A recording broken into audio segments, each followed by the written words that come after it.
family. Shabbat Shalom. All praises to Yahweh Bahashem, Hamashiach Yahushua. How y'all doing, family? I'm on in this deal. Hallelujah, hallelujah. Y'all see what's on the board? Today we're going over when spiritual warfare becomes civil. We're going to talk about spiritual warfare and how it manifests in the physical realm. We finna rap about it. Let me make sure everything work on my end. Make sure y'all can see me. Let me see. Bang.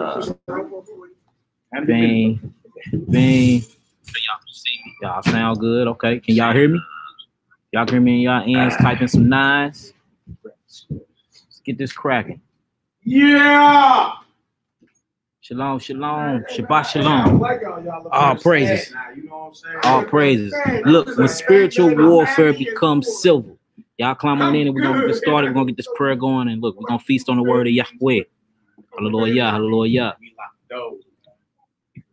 Ani Malak, Yahu, Shabbat Shalom, Yasser, Eleazar, Shalom, Tribe of YAHUDAHS, Shalom, Miss Royal, Shabbat Shalom, Naomi, Shabbat Shalom, Virtuous Woman of Royalty, Shabbat Shalom, Shabbat Shalom, all my family. Climb on up in this deal. We got a very interesting topic that we're going over today.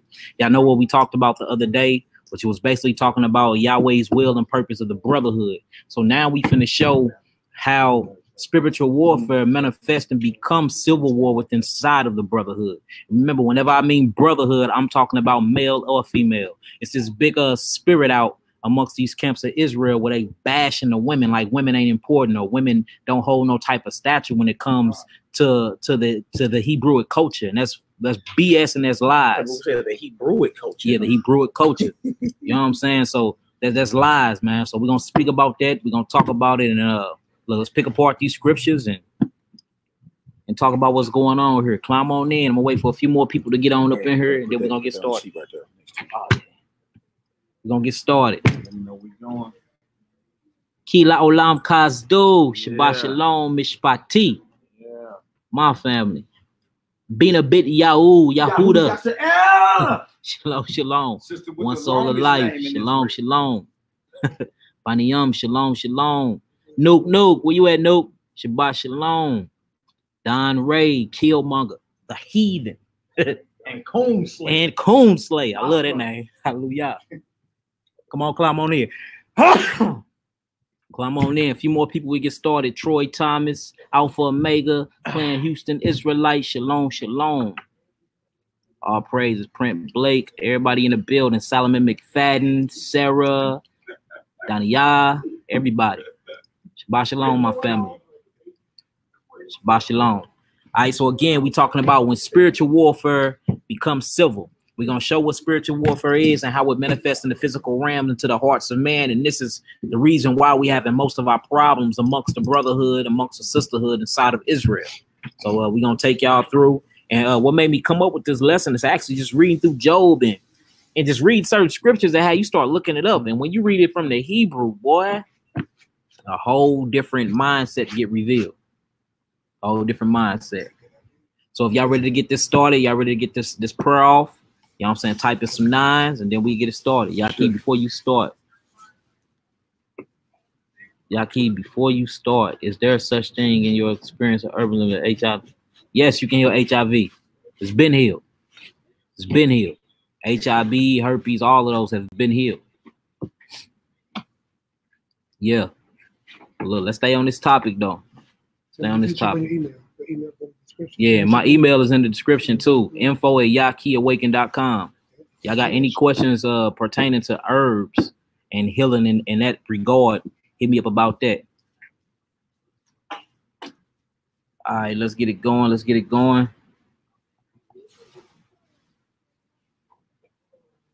Hallelujah, hallelujah.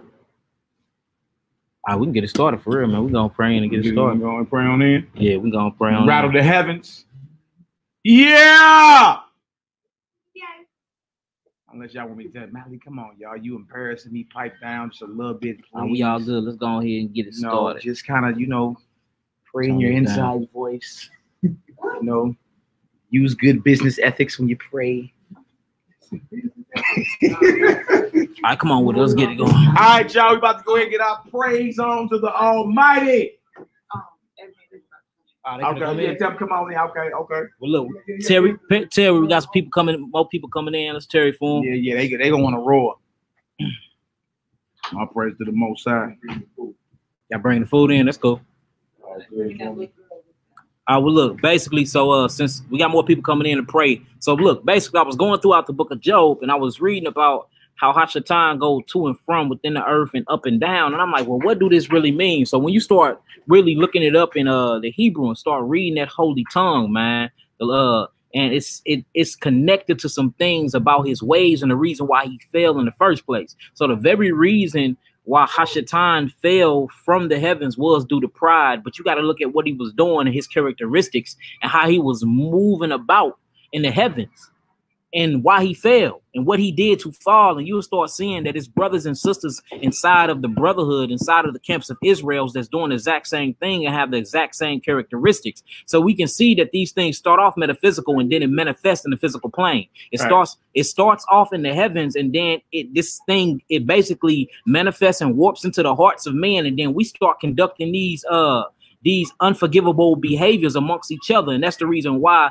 there is a lake of fire. And then notice when you start reading it, y'all come in here, y'all be quiet. Come on in, little jokers, come sit on down. And notice when you start really getting inside of the scriptures, right, you will see that all these different names that Hashatan is given, the serpent, that old dragon, Leviathan, and you start looking up these things, and the owl or the screeching owl, and you see that Satan is characteristics inside of animals, inside of man. So if his spirit can be inside of an animal, then of course his spirit can be inside of you. And it shows you that this have to start off from an emotional standpoint before it comes into the physical realm. So we got to stop it here before we even start displaying these type of characteristics and examples of one another. And this is what will keep the brotherhood and the sisterhood strong amongst Israel. So wait for them to get in. We're going to pray in. It's a deep lesson, and we're going to get it started. We're going to get it started. Shalom. We waiting. We're going to pray in. We just waiting. Shalom, shalom, Shabbat shalom, Makoti. Shabbat shalom, sis. baby. Shabbat shalom. What up with it? Shabbat shalom. I'm finna get it started. Let's get ready, y'all. We about to go ahead and send these prayers up in a second. Yeah, I'm gonna get distracted. Terry for your brothers, family. We just waiting on everybody to get on in here. Yeah, I'm on a detox. I got mucus coming from everywhere. Let me blow my nose. 1 second, y'all. Yeah, I'm pulling pans up.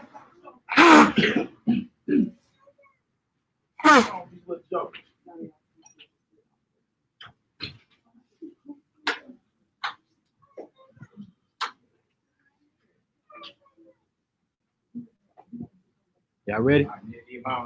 Go ahead and get it cracked, bro. Get on up, man. Face the roof. Kaya Slaughter. Shabbat shalom. Huh? You want knuckle slides? You want knuckle slides? You do? Y'all gonna face the east. I'm gonna do the prayer I usually do, and then Maccabee gonna do the Father's prayer in Hebrew.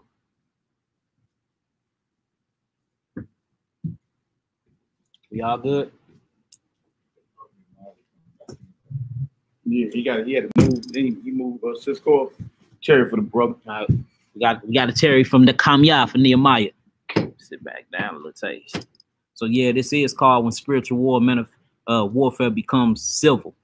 You know what I'm saying? It's very deep once you really get down into just the definitions, the terminology, the characteristics, and how subtle Hashatan really is. You know what I'm saying? And what I've been noticing as I've been reading in the scripture, the people that was doing wickedness and the people that was caught up into Satan's behavior, half the time they didn't even know what they was doing. You know what I'm saying?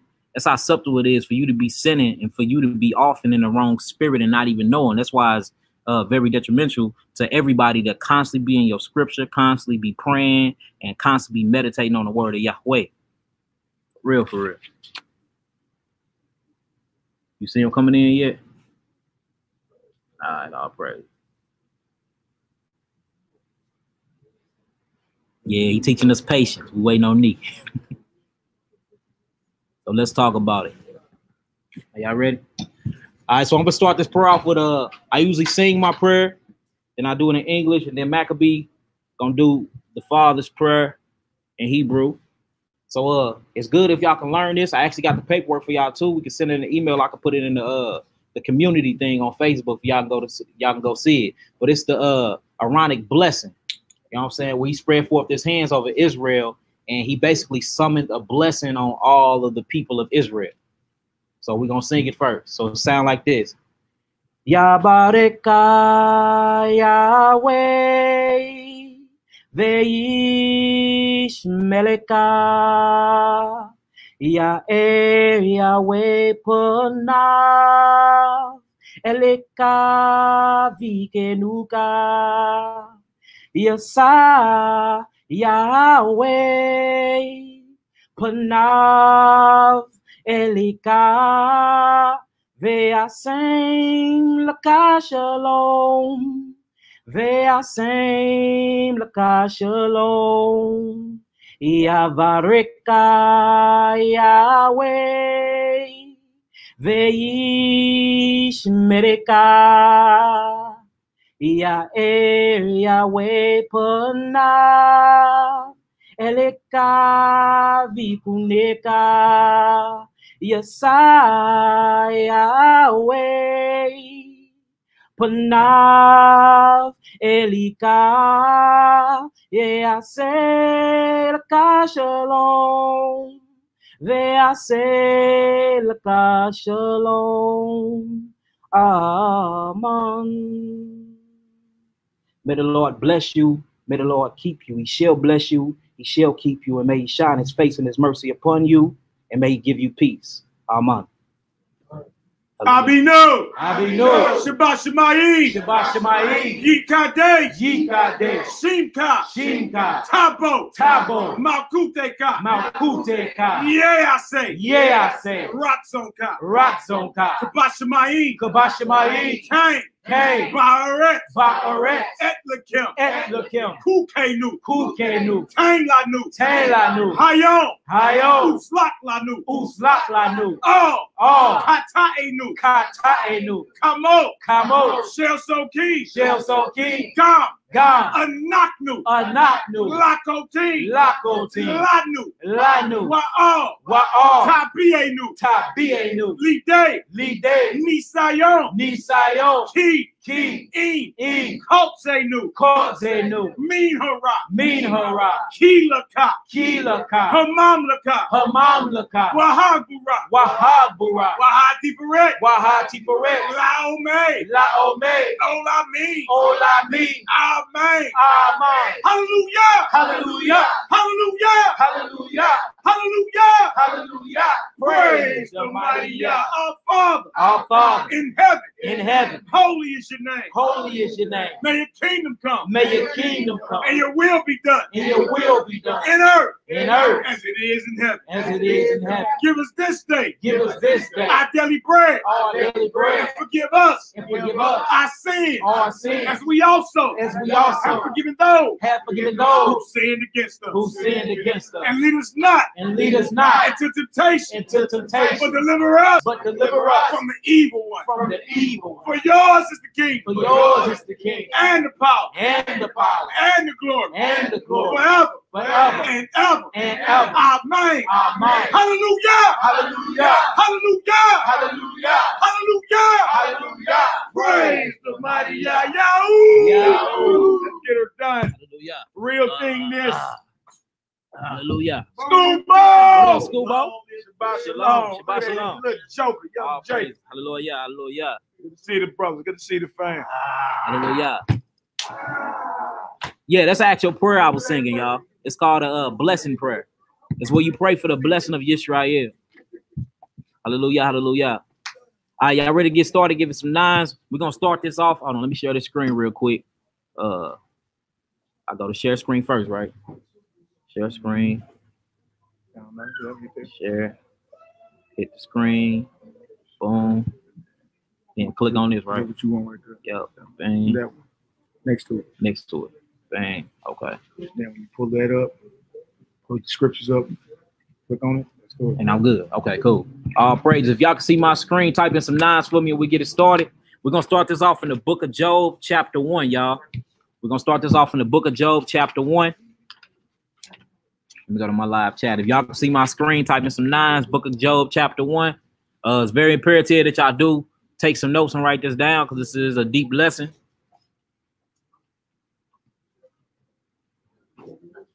Let's get it started. We in the book of Job, chapter 1. Yeah, make sure y'all writing this stuff down. All right, everybody online ready? I'm just waiting on y'all to get ready. Let's hear. Book of Job, chapter 1.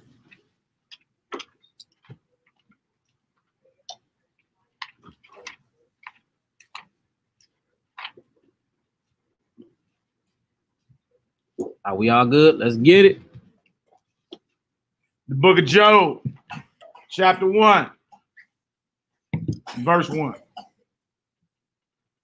There was a man in the land of Uz, whose name was Job. And that man was perfect and upright. You see that? So this man is perfect and upright. That means he was justly and he kept the laws and statutes and judgments of Yahweh. Come on. And one that feared Elohim and eschewed evil. He hated evil. But we're going to see how evil have a major part to do in his life. We're going to show you how things can start off in the spiritual realm and then manifest itself physically. And this is the reason why we having problems inside of the brotherhood. It's really not the brother. It's the spiritual entities and authorities that's controlling the brother's mind state, right? Which means he's weak and he needs to be built up. But in the middle of him being built up, if he don't allow to be built up, that means it's pride there. And this is the first sin that happens in the heavens. And it's the reason why man fell in the first place. If Satan, house your time, would have never failed from being a cherubim, fiery angel up in the heavens, it wouldn't even be no sin here on earth in the first place. By Shalom. By Shalom, Imam. Come on now. Start from 1 again. The book of Job, chapter 1, verse 1. There was a man in the land of Uz, whose name was Job. And that man was perfect and upright. Right. One that feared Elohim and eschewed evil. Uh-huh. Verse 2. And there were born unto him 7 sons and 3 daughters. Come on. His substance also was 7,000 sheep. Uh-huh. And 3,000 camels, 500 yoke of oxen, and 500 she asses. Uh-huh. And a very great household. You see that in a very great household. So we see he went forth, he was fruitful, he multiplied, he got cattle on the land, he got his own land. So back then, shekels and money wasn't your riches. Your riches was the things you reproduced and the things that was able to reproduce. What's able to reproduce? You, your children, and your land, and also cattle. That was means of ways of exchanging back then in the ancient Hebrew days. See what I'm saying? So he was rich and he was abundant. But notice how this spiritual entity come into play and it takes everything from him, right? So we're going to use this analogy and we're going to put it in today's time and show why people are being evil amongst one another, why talebearing is going on, why people are talking about people behind their backs, why brothers ain't doing no works, why the camps are empty on Shabbat day. We finna show that this actually starts off metaphysical first. And then it becomes physical. That way we know where the war is. So spiritual warfare becomes civil. It always becomes civil. Whatever go down in the heaven goes down here on earth as it is where? In heaven. So we finna get a clear understanding of what that means. Come on. Let me know too. I got Job's wealth today in today's time. Okay, yeah. So we know what this. Yeah, we can read that. You want me to read that? All right, verse 4. And his sons went and feasted in their houses. Finish off that verse 3 real quick. Verse 3. So that this man was the greatest of all the men of the east. Come on. Verse 4. And his sons went and feasted in their houses, every one his day, and sent and called for their 3 sisters to eat and to drink with them. Uh-huh. And it was so, when the days of their feasting was going about, that Job sent and sanctified them. You see that Job did what? Sent and sanctified them. So we got a man sanctifying people or cleansing people. This is what priests do, right? So we see Job was the priest of his household. And that's the problem that's going on with us now. We're not priests of our own household. Come on. And rose up early in the morning and offered burnt offerings according to the number of them all. So not only is he doing sanctification laws against his household, he's actually offering up offerings to his household too. So we see the man is the priest of his household. We seeing that right here. Come on. For Job said, it may be that my sons have sinned and cursed Elohim in their hearts. This did Job continually. Okay, so the man of the house must be in prayer, I gotta water out, must be in prayer, must be cleansing and sanctifying and offering up sacrifices. We know the sacrifices now is thanksgiving and prayer. So if you are over your household, you're supposed to be captain and priest over your household, and you're supposed to be eschewing evil, and you're supposed to be actually praying, because remember, this is spiritual warfare that manifests physically. You're supposed to be praying in the spiritual war, going to spiritual war for your whole family, because it's things you can't see. As once you get into 2 Corinthians and you start reading about what Shaul say, he say the things that are seen are temporary, but the things that are unseen are eternal. So it's a whole eternal realm that we can't see that's going on right now, and it's angels and demons constantly fighting and battling over your soul. Well, how do you know which one is winning? Just look at somebody's actions. Look at somebody's actions. They in sin, the way their mouth is, how they talk, how they conduct themselves around others, what they talking about when they talk. You see what I'm saying? They actions. That's going to show you who is winning in the warfare, because it's only two sides you can play on and be on. There's only two kingdoms. There's a kingdom of Yahweh's and there's a kingdom of Hashatan. And that's what we're going to talk about, because these kingdoms are constantly at war, flat out. Constantly at war. It never stops. We don't see it stopping until we actually get into the millennial reign afterwards, where death is swallowed up and victory, and then there's no more sorrow and there's no more pain. But until then, it's a spiritual warfare going on. And if it's a spiritual warfare and we are all led by metaphysics, we are all led by the spiritual entities, then that means we are at warfare. Now, the whole thing is, are we at war with each other, or we at war with sin? Now, if I'm at war with you and you are at war with me, that means somebody is sinning. Somebody's sinning. Because remember, the spiritual kingdoms go to war. So if I'm acting righteous and justly, and you're doing something unrighteous and unjust, it's automatically going to be what? A conflict. Automatically going to be a conflict there. And this is what we're talking about, because there's nothing but conflict and turmoil and backbiting and tail bearing and all types of stuff that's going on in Israel today, especially amongst the brotherhood. And again, when I say brotherhood, I'm talking about a clan that consists of male and female. Right. Whenever you teach the Hebrew, you have to teach it from a masculine standpoint of view. But the sisters is not outlawed at all. Anybody teaching that doctrine obviously hate women and got an issue with women or something. Something's mentally wrong with them. The oil is left. The oil is left. Because the thing is, you wouldn't even be here if it wasn't for what? A woman. The Messiah wouldn't even be in the flesh if it wasn't for what? A woman. Notice he didn't come through a physical father, did he? The Holy Spirit planted that seed. He had to come through what? The matrix. The matrix, which is attached to what? A woman. So anybody teaching that doctrine, y'all need to quit listening to their channels. Straight up. All right, come on now. The book of Job, chapter 1, verse 6. Now there was a day when the sons of Elohim came to present themselves before Yod-Heh-Wav-Heh. And Hashatan came also. So now we got a meeting. So we have a meeting that happened in the heavenlies, right? Hashemayim. Now, when you look at heaven in the Hebrew, it's going to always be in a plural sense. The reason why it's always in a plural sense and they have that mem sophet or that mem final at the end is because there's many different heavens. There's many different levels to heaven, y'all. 7 of them. Shaul Paul speak about 3. You see what I'm saying? But it's 7 levels. So it says, in the days of the sons of Elohim came to present themselves before Yahweh. So the sons of God, which is the Melchim or the Malachi, the angels, the messengers, they came before Yahweh and presented themselves. It says Hashatan came along with them also. So we see Satan still have access to the heavens. Everybody thinks Satan's kingdom is here on earth. It's not. We're going to go to scripture and show his kingdom is still in the heavenlies. It's just in lower parts, because he used to be a covering cherubim. Well, what did he cover? His wings used to cover the throne of Yahweh's. And then we get into scriptures. We'll talk about where were you when the sons of the morning stars. We have a great morning star, and then we have just a morning star. The great morning star is Christ. Then the morning star is Hashatan, sang together. They used to sing together, and their wings used to cover the throne of Yahweh.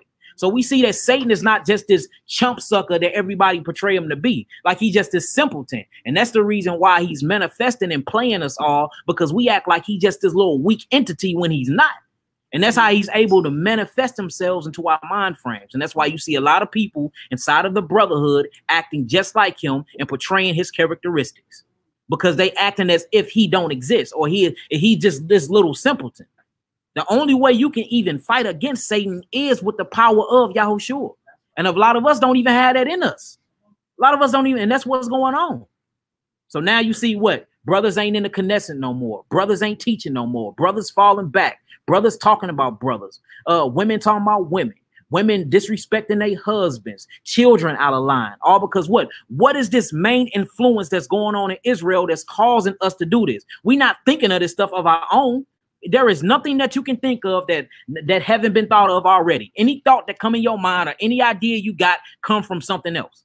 It's come from influences. All these things come from this metaphysical, spiritual realm that we talking about here. So we finna find out today what side you on, because this spiritual war must manifest in civil war. So if we fighting against each other and I'm mad at you because you done broke a law and you mad at me because I'm trying to correct you, then obviously isn't that a spiritual war and you're playing on the wrong side? So let's see which side we all playing on today. Let's see. Come on. Come on with it. Verse 7. And the Most High Yahweh said unto Hashatan, whence comest thou? Ooh, you see that? Which comest thou? So he see how he's summoning Shabbat Yahweh. Shalom. Shabbat Shalom. Yahweh summons an actual meeting, right? In the heavens. Hashatan, Satan comes to the meeting. He gotta come. So he gotta come because he is in fact an angel. Whether we want to accept that fact or not, Hashatan is an angel. He's just a fallen angel, right? So he come to the meeting, right? So Yahweh say, look, I know you's come to the meeting. I'm the one who summoned the meeting. But where you coming from? Whence comest thou, right? Check out his response. And this is what made me come up with this lesson, because his response bothered me. I'm like, what do to and fro mean? And then I just typed in to and fro, and then what pops up, man, is some crazy stuff. Come on. What's even more crazy if when you ask somebody, like spiritually speaking, if you know that this spirit is on somebody, and you be like, just ask them, whence comest thou? Yeah. If the response is to and fro, ooh. You feel me? I didn't got the response before. Like I just know what you yeah. You know exactly what you're dealing with. Like whence comest thou? You feel me? Maybe like to and fro. Yeah. Like, boy, if that ain't Satan in the flesh, yeah. Crazy. All right, so he say, whence comest thou?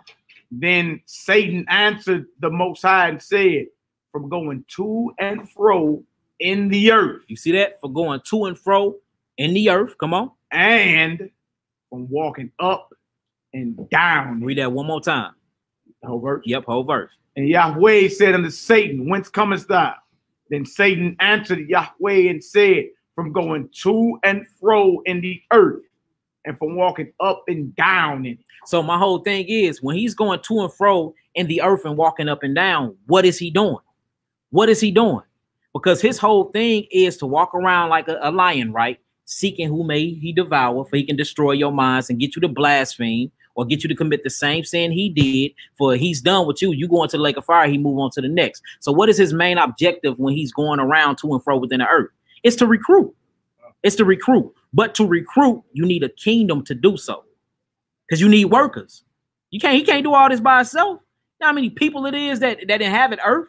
So he need workers, right? So with that being said, I want to stop there right here. Let's go to Revelations 12. I want to speak about this war that's going on between these two kingdoms, establish these two kingdoms, and then let's get into what's really going on here. All right, so we're going to go to Revelations 12. I mean, look powerful because a lot of folks, especially if you're new to listening to the channel or whatever, a lot of folks think the adversary is underground in some red pantyhose with a pitchfork. And what's crazy, smoking a cigarette. There's not one scripture. There's not one scripture that states that he is underground. Not one. Not one. If you actually read about Hashatan and you read it in its entirety, especially when you get into the lexicon, see, everybody want to look up the Strongs and the commentaries. Actually get you a Greek and a Hebrew lexicon and start looking up these words. Satan is in the heavens and he come down, he profess his will here on earth through his kingdoms. So if just like if you have a military, right? The general is over the army. Then up under him, he got certain legislations, right? Then up under them, they got certain priorities and they got certain authorities. When we read Ephesians 6, it says rulers in high places. If you read it from the real Greek tongues, it says rulerships. Rulerships. These are organizations. And then it's authority over each organization. So half the time when we dealing and we go off, we're not even dealing with Satan. Satan has taught and influenced his angels. What we finna read about is angels that fell with him. And they are over certain cities or over certain nations and over certain people. Huh? Certain communities, certain nationalities, certain ethnic groups. That's why everybody like have their own food. Jamaicans have their own food. Africans have their own foods. Italians like spaghetti and pasta. Like, notice everybody is so different and separate, even down to their entirety and what they wear. They have angels and different demons over them. So every provinces or every what would you call it? Every state or every country have an angel over that state and country. Have a ruler. Good and bad though. That's the whole part. So the whole thing of Hashatan is to mimic what Yahweh does. So Yahweh got somebody over everybody. Guess what? Hashatan got somebody over everybody. And we finna read it. And look, what's crazy is I made it my point not to even go into no lost books today, not to go into no extra books. We finna prove all of this just with the Bible. Just with the Bible. And then maybe the second class, we can get into all the Locke's books and just show that the extra biblical endorsed books that's saying the same thing. Yeah, more revealing. But it's all here in the 66. We don't even have to go outside of the book to prove this. All right, come on out. Revelation 12, what verse? Start at 1 out. The book of Revelation, chapter 12, verse 1. And there appeared a great wonder in heaven. Right. A woman clothed with the sun and the moon under her feet. Right. And upon her head, a crown of 12 stars. So this is most definitely talking about Israel and the 12 tribes of Israel. All right, come on. And she being with child cried, travailing in birth, and pain to be delivered. And his birth was talking about birthing the Messiah. Come on. And there appeared another wonder in heaven. And behold, a great red dragon, having 7 heads and 10 horns. Now peep what's going on now. Now we see that we seeing a great red dragon. I'm finna show you how Satan, he is so crafty and so subtle that you can basically put him in an example of anything. Notice it's always an example of animals and reptiles first. Then he manifests themselves in men's. So when you look up the word screech owl, the word under there is Lilith. Well, they say Lilith was the second demonic wife of Adam or whatever that bullcrap doctrine is. First wife. But look, when you look it up, Lilith is actually a demon, a female incubus, succubus demon, right? She gave birth to all demons. Yeah, she gave birth to all demons. And when you look her up in the scripture, though, it's a screeching owl. So now you know where you get that screaming and yelling for your wife from. This is a demon on them that screeches. Man. Yeah. Look, we got all. Yes, fire breathing dragon. So yes, that's Lilith. Oh, that's a demonic entity that like to yell and screech, just like a man is obnoxious. That's not roaring like a lion, but yells all the time to get his point across. Oh, you got that same spirit on you too. Why we can't talk civil amongst each other? Right. You see what I'm saying? So now you start seeing in certain characteristics of people what demons are actually up on them, how they speak to you, how they walk. How their conductivity, basically what they do around you, they whole entire lifestyle. You can actually pick the demon that's on them. Like, okay, Lilith got that sister. Lilith got that sister. Okay, Asmodeus got that brother. Asmodeus got that brother. You see what I'm saying? So you can see what part of the kingdom of Hashatan got them. Straight up. They would remember when the Messiah was casting out spirits, and they identified Beelzebub. Yeah. Remember? They ain't identified Satan himself. They was like Beelzebub. So our people understood, saying to say this, our people understood the rank and file of Satan's kingdom back then, spiritually speaking. Like, oh, okay, by name too. Yeah, by name. Knew all them little chump suckers by name. Yeah. Based off what was manifested. Yeah, because you got Abaddon. It was people called Abaddon. Abaddon is the chief demon right up under Hashatan. Asmodeus is not even a chief demon. He's over a little Gulf of Persia by the Mediterranean Sea. That's his own region. You know what I'm saying? Now he hop on people and people travel and then that spirit influence other people, but it's actually ranking demons that be over certain people. So when you're going off, you're literally being a puppet and being controlled and you're working for an army. So if it's a spiritual warfare and you going off and you working for Satan, then obviously you the enemy. You're the enemy. And like Mr. Anderson, yeah, Mr. The Matrix. Yeah.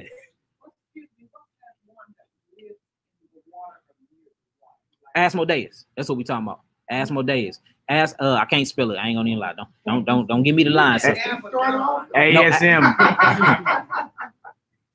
That's old boy that's in the book of Tobit. Yeah, he in the book of Tobit. He lived in the Mediterranean Sea.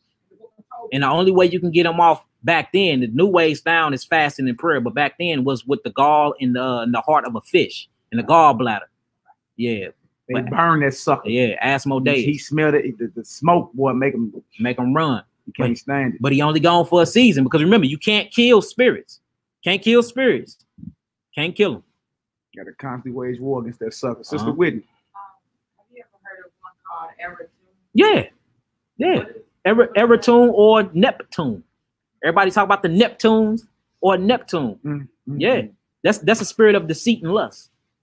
Eritune and Neptune. And see, and I be wanting to get into this type of stuff, but I'm like people mindset. You got to meet people where they at. You know what I'm saying? And that's why I don't even want to go into no extra books. I just want to keep it here with the 66 books. But all these demons got names and characteristics. You know what I'm saying? But just to keep it simple and to keep people from going off or people thinking that I'm off.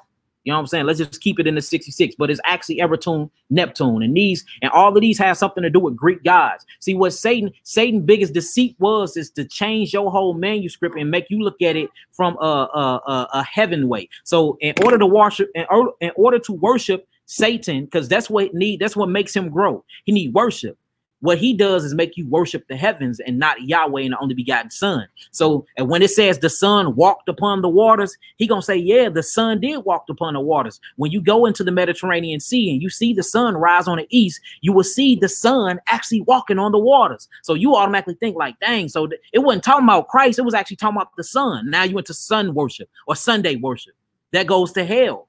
You know what I'm saying? Hallel, Hashatan. Like his whole thing is in the Greek and sun worshiping cultures, and it go all the way back into Egyptology or into Kemetic science. All this is to worship him, all of it. So that's why you can read the Bible twofold, because remember, with Hebrew is always a positive and a negative, because he's a copier of Yahweh. He's a copier of Yahweh. So he like, instead of worshiping the Son of God, worship the Son of God.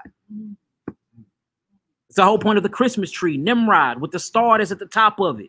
All this, and that's the whole point of Shabbat. You know, if you look up Shabbat right now in Hebrew, the English translation of it is Saturn, because the worship of Saturn. This is where you get the word Saturday. So you see how quickly deceitful and he matches everything with Yahweh. Y'all think I'm lying? Google it. Google what Shabbat mean in English. It's gonna say Saturn. So you see how quick he try to impute all of his evilness in all of our writings. He's very subtle, and that's why we going off and we be thinking we right while we smack dead in the middle of sin. We be thinking we right, and then it put that spirit of pride on you where you don't want to read the scripture because you know deep down inside that you off. So and I don't want to hear nothing you gotta say. I don't want to hear your scripture. This is how I feel. This is what you done to me. This is my reaction. You see that? That's Satan all over, because that's pride and that's going to and fro. Because people that go into and fro, or it says that people get tossed to and fro, by the wind, which every way of doctrine. So now we finna see what this to and fro is, and these are characteristics of Hashatan. We're gonna see exactly what he was doing and why he fell from the heavens, and you're gonna see what he was doing. People are doing this amongst the brotherhood to this day. I ain't talking about Israel as a whole. I'm talking about within inside of each individual camps. We see this all day, and ain't nobody calling these spirits out, and that's what's going on. So what's going on? That's why the fruits of the spirit is mandatory, because you can have a veneer, like a Hebrew veneer or covering. Like, I'm righteous. Yeah. Look at how I dress. You feel me? Look at how many scriptures I read every day. How many scriptures I know. You dig? But when it comes down to the intention of what you're doing, the intention, you see, the fruits of the spirit, the Most High weighs the hearts. You feel me? The reins of the heart. So in other words, you can take this thing and try to manipulate it like Slick Willie himself. Satan himself be slicker than snot. Because your intention is to hustle that brother, hustle that sister, or really to get over. You feel me? Because deep down you really don't like them. You dig? So that's why the fruits of the spirit, fruits are byproducts of what? A seed that's been planted. Yeah. So either the seed of the Most High Spirit has been planted in you, you dig, and the fruits of His Spirit, love, joy, peace, all the ones they name, manifest through your actions, or you looking to be a technical bro. Like, technically speaking, I ain't did this, so you look for a loophole and try to use the Bible as a weapon to deceive, murder, slander. You know what I'm saying? And then when somebody call you, and I'm like, no, first manipulations, the 30th chapter says. And now look, but who did that? Yeah. Who did that in the garden? The serpent. Right. He used the scriptures, right? He wrongly divided the scriptures, and he said, surely you won't die. First thing he asked was, what was the commands? What did Yah tell you? What did Yahweh tell you? Well, Yahweh told me if I eat of this tree or even touch it, I die. He said, surely you won't die. He don't want you to become as him, which are gods. So he know the scriptures. He just, look, he's the covering cherub. He was right under Messiah. He was a high ranking. Look, it says that he walked amongst the stones of fire. These are other high ranking cherubims. You know what I'm saying? He was an actual cherubim, seraphim, and he had different star constellations under his belt. Like, dude was a powerful dude, y'all. Still is. That's why he just lost his glory. That's why his rebellion is so major. He can't be forgiven for it. Betrayal worse than death, man. Yeah. Loyalty, you dig, is something that can't be bought. You think somebody with that high of a rank would stay loyal to the Most High? But what got to him? No, pride, and that's what we need to go into. So look, we're gonna read this. We're gonna read about the kingdoms, and then we're gonna get to the Ezekiel. So look, I've been reading Ezekiel so wrong for the last years. I actually read it in slow for this last 2 months. I slowed down and read it. The first part of Ezekiel 28, he's talking to a prince. The second part of Ezekiel 28, he's talking to a king that's over the prince. So we're going to see a direct correlation of an actual spiritual entity moving and gathering a physical entity that has control over things. So now when you start looking at USA in the government system, of course it's low thought form entities and demonic angels over the president, over the different government systems. Because we read it when we read Torah. All you got to do is look up Tarsus, look up the ships, look at Tarshan, look at Tyrus, and look at Tyr, and look at these different kings. And he talking about them being in the Garden of Eden. How is you a king in the Garden of Eden? This can't be physical. You see what I'm saying? So we finna get to it. So let's read this Revelations 12. We at verse 3. Book of Revelation 12 and 3. And there appeared another wonder in heaven. And behold, a great red dragon, having 7 heads and 10 horns, 7 crowns upon his head. And now this dragon that have all these heads is directly connected to something called the Leviathan. We're going to look up what Leviathan means.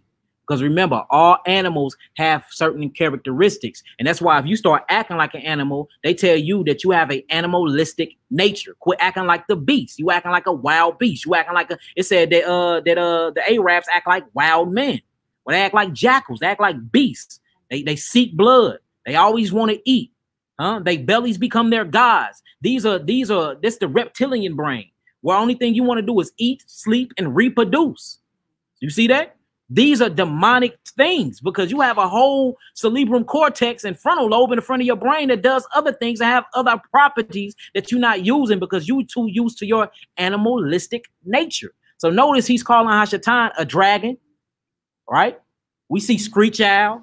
We see Leviathan, we see Behemoth, we see all these different animals that's considered evil. And then you start looking in the book of Leviticus and you see that they was putting these demons in swine's flesh and sending them on. They was putting evil spirits on animals and sending them forth. So if a spirit can go inside of an animal, that means an evil spirit can go inside of who? You. Period. Let's talk about it. Come on now. Verse 4.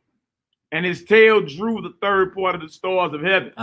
And did cast them to the earth. You see that in his tail. So the devils, or Hashatan, which is the dragon, drew the 3rd part of the heavens, meaning he convinced his angels. Because remember, he was a high-ranking angel. He had angels under him. He convinced them to turn their back against Yahweh. How can you do that if you're not a ranking angel? You must got the gift of gab, boy, and you must be over a lot of people. And you had to be going to and fro, tail-bearing and whispering like Hashatan do to be able to do something like that. You see what I'm saying? Start off with 4 again. 4 again.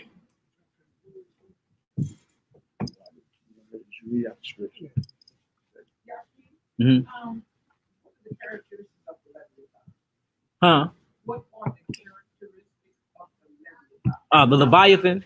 So the Leviathan, we're gonna read that next. It's in the book of Job. It's in the book of Job, chapter 30. And when you read the characteristics of it, you're gonna see that the first thing was pride. Pride was the first characteristics of the Leviathan. So when you start reading the characteristics, it talks about how he looks. It looked like a straight big old snake with a lot of heads, or what they call the Kraken. But when it starts talking about the emotional components to it, it's like, oh, this is a man. Then you start keep reading, it's like, no, this is not a man, this is Satan. Because the same thing that makes up the Leviathan is the very exact characteristics of Hashatan, the behemoth, all of them, the screeching owl, all of these are part of him. So that's why certain animals are evil, or got spirits on them. Just like certain men are evil and got spirits on them, because Satan he's a person without a body, so he needs somebody to manifest in that can do his deeds and his will. You see that? So basically, it's all about hijacking the mind, and he hijack you through your 7 senses. And I say 7 of them because you got 7 of them. You know what I'm saying? And your senses are the things that keep you here and that makes up your reality. What you see, what you touch, what you smell, what you taste, and what you feel. This is the only way you can sin. You can't even sin no other way. Name a sin that you can commit without your senses. Name one sin that you commit without your senses. Exactly. You can't do it. You can't do it. That's why we don't need to be reliable upon our senses, because that's our airways, and these are the gateways that Satan come in at and basically uses as puppets, because he is a puppet master. All right, come on out. Revelation chapter 12, verse 4. And his tail drew the 3rd part of the stars of heaven, and did cast them to the earth. Right. And the dragon stood before the woman, right, which was ready to be delivered, for to devour her child as soon as it was born. Okay, come on. Verse 5. And she brought forth a man-child, who was to rule all nations with a rod of iron. And her child was caught up by Elohim into his throne. Now y'all see that? So we got a physical child coming from a woman, which is Christ, right?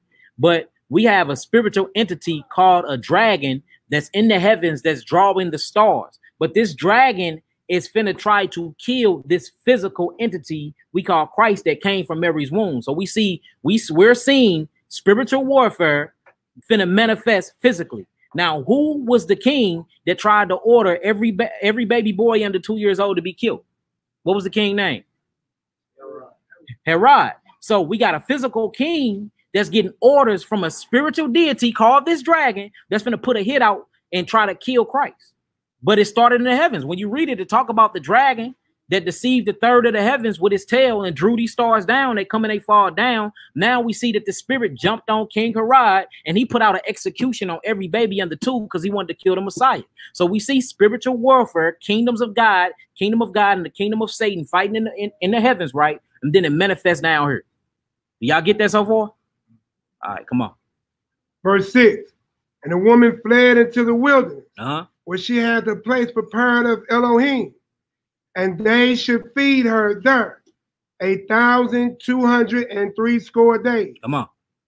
And there was war in heaven. You see that? And there was war in heaven. There was war in heaven. Come on. Michael and his angels fought against the dragon. You see that? So Michael and what? His angels. So he got his own myriad of angels. A myriad is 10,000 upon 10,000 angels. That's 20,000 angels under Michael. That's just under Michael. Come on. And against the dragon. See that? And against the dragon. Come on. And the dragon fought and his angels. So if the dragon fought and his angels, hold on, how can a dragon have angels? Obviously, this dragon is a what? Angel, a high-ranking angel. So we see it's a war in heaven, and we see high-ranking angels and they angels up under them fighting against each other. Now, if that's going on in the heavens, what's going to go down here if we are scientifically, we can prove this with science, if we're scientifically influenced by the metaphysical realm. If they fighting in the metaphysical realm, what's happening in the physical realm? Because these are the entities and the spirits that we're governed by. Obviously, it's going to kick off down here too. And that's why you see black on black crime. That's why you see turmoil in a household. That's why you see husband against wife, mother against daughter, sister against brother, brother against father, son against father. That's why you see that, because all enemies of your own households, they're being dictated and they're being a puppet to the puppet master. You see that? And you're either going to be governed by Hashatan or you're going to be governed by who you're supposed to be governed by, which is Yahweh. So the very thing we're fighting against is not each other. We're fighting against these spiritual entities. Isaiah, go sit in the back seat now. Hurry up. I said go sit in the back seat. And don't make me call you out again. All right, come on with it. Verse 8. Uh-huh. And you know what, I just want to speak on that real quick. When you sit there and say that, you know, the man's enemies are those of his own household, that's like you just said, that's manifested in the heavens. Because these are angels. There are brothers in the same house. In the same house. Same house in the heavens is fighting. Yeah. Same enemies of your same house on earth is fighting. Yeah. It's literally like that. I just tripped off. So if you a picture of Puppet Master, right? He got his gloves on with strings hanging from him. Okay, so the strings is basically the nail or that wire that connects the metaphysical realm to the spiritual realm, or what we call a bridge or a rainbow, the circular highway. This connects to the physical realm. So if I'm a high entity being and I govern lower angels, that means I can control whatever I want to control in the metaphysical world. This world ain't nothing. It's the metaphysical. This is the last world. Everything starts off in a pure absolute world, and then it creates, and then it becomes physical. You know how many different stages and levels of creation before you come this flesh and bones? So imagine me being a creator, right? And I got strings, and I'm just working a puppet master. So if I'm evil, I'm gonna have evil deeds. So if I don't have a body, but I need a body to manifest these evil deeds, and I'm gonna go pick somebody that's willing to let me do it. And these are people that are not studied up. These are people that are impatient. These are the people that don't really want to change, and the people that are stuck on themselves. All that's wrapped up is called pride. So pride is the beginning of sin. Pride. Because if you wasn't prideful, you would be willing to sit down and listen to the words. You'll be willing to sit down and see and reason with scriptures to see if you're wrong or not. And instead of jobbing off at the mouth, you would slow down before you speak, and you would think, was I wrong? You see what I'm saying? So pride is the beginning of that. Then the next step is going to and fro. So what do you do when you go to and fro? You go to and fro and you become a talebearer or a whisperer. And we're going to look up these words in Hebrew, and it's going to blow your mind. It's all there. So now we see how Satan actually conned the third of the angels. He was going to and fro within the heavens, talking to the people that was up under him. Yeah, you see what's going on. He trying to take all the authority. I'm beautiful. Get you just like that. I got angels under me. See, I wouldn't see if I was over y'all wouldn't even have to serve me. Y'all wouldn't see y'all under me right now because of Yahweh. But if y'all was under me, right, if I was your God, I give you your own different state, your own principality to run. And that's what happened. They like, okay, well, when the rebellion gonna kick off? We gonna be with you. Whenever the rebellion kick off, we gonna be with you. And that's what happened. So that's why Michael and his angels fought, and Hashatan and his angels fought. Because what Hashatan was doing in the heavens before his name was Hashatan, he was going to and fro, tale-bearing, being prideful, whispering, talking about Yahweh, talking about Christ. We're doing the same thing right now down here. The same thing that got Hashatan kicked out of the heavens. Lip fumbling. Not knowing how to control our tongues, our mouths, and our actions. And the same thing gets kicked out of heaven on this physical. Exactly. Exact same. Exactly. And this is why this is called when spiritual war becomes civil. Because this spiritual war have become civil now. Now it ain't nation against nation no more. It's your own brother that say Shalom Ak to you every day. It's your own wife in your household. It's your own sister. It's people that you be at the feast day with, that you break bread with, that you drink of the cup with. Now they tale-bearing. Now they whispering. Now they plotting against the takeover. Now they envying what you got. How can you envy the creator? He's the creator of all things. So if you can't even envy him, then why envy a position that he put another brother or another sister in? That he put you in. And this is what's going on. And this is what's happening. And it's a great fall coming, y'all. It's a great fall coming unless we check ourselves and get ourselves back in alignment with Yahweh. All right, come on. Verse 8, we're in Revelation chapter 12. And prevail not, neither was there a place found anymore in heaven. You see that? So there wasn't a place found anymore in heaven. Now, when we go to 2 Corinthians, we're going to see that it's different levels to heaven. So the level of heaven he was at, he got kicked down. He got kicked down. All right. His kingdom is still in the heavens, though. Come on. And the great dragon was. And look, that's the reason why heaven must be destroyed. Notice he said he's going. It said a new heaven and earth. Heaven and earth is going to melt away with a fervent heat. That's nuclear war. Then he's going to create a new heaven and new earth. You know why? Because there's war going down in heaven right now. If there wasn't, then why do God's throne needs God? It's actually guards that guards the throne of God. If this is the case, then why in Isaiah 6 he have guardians over his throne? Why do we have, and it says that they wings so big that it actually wraps and cover him. Twain of them cover his face. The other twain cover his feet. What are their guardians inside of the heavens for? Why are there angels? Why are there guardian angels over us? It's in Psalms 91, it says that he put angel in charge of us, right? So if there's not a war kicking off, then why is these things going on? Huh? Come on. Verse 9 again. And the great dragon was cast out. Woo. That old serpent. So hold on. Now we got, he's called, first he was the dragon, right? The red dragon. Now he's the great dragon. Why is it giving him names like great? Then it says that old serpent, meaning he's ancient. Now I know of an old serpent. Go back to Genesis 3. Don't it talk about an old serpent? Ooh-wee. So now we see that he can manifest themselves into animals, into creatures, and also into you and I, if you allow him to. Come on. Read that again. Yep. Great dragon was cast out. That old serpent called the devil. Called the what? The devil. So he's the great dragon. He's the old serpent. He's the devil. Who else? And Satan. And Satan. Come on. Which deceiveth the whole world. See that he deceiveth the whole world. What is the deception? The whole deception is that he don't exist. That's the whole deception. Maccabee, would you walk my baby to the court? See that? The whole deception is he don't exist. The moment that you think Satan is powerless is the moment he have authority and power over you. Let me say that again. The moment that you think Hashatan is powerless is the moment he have authority and power over you.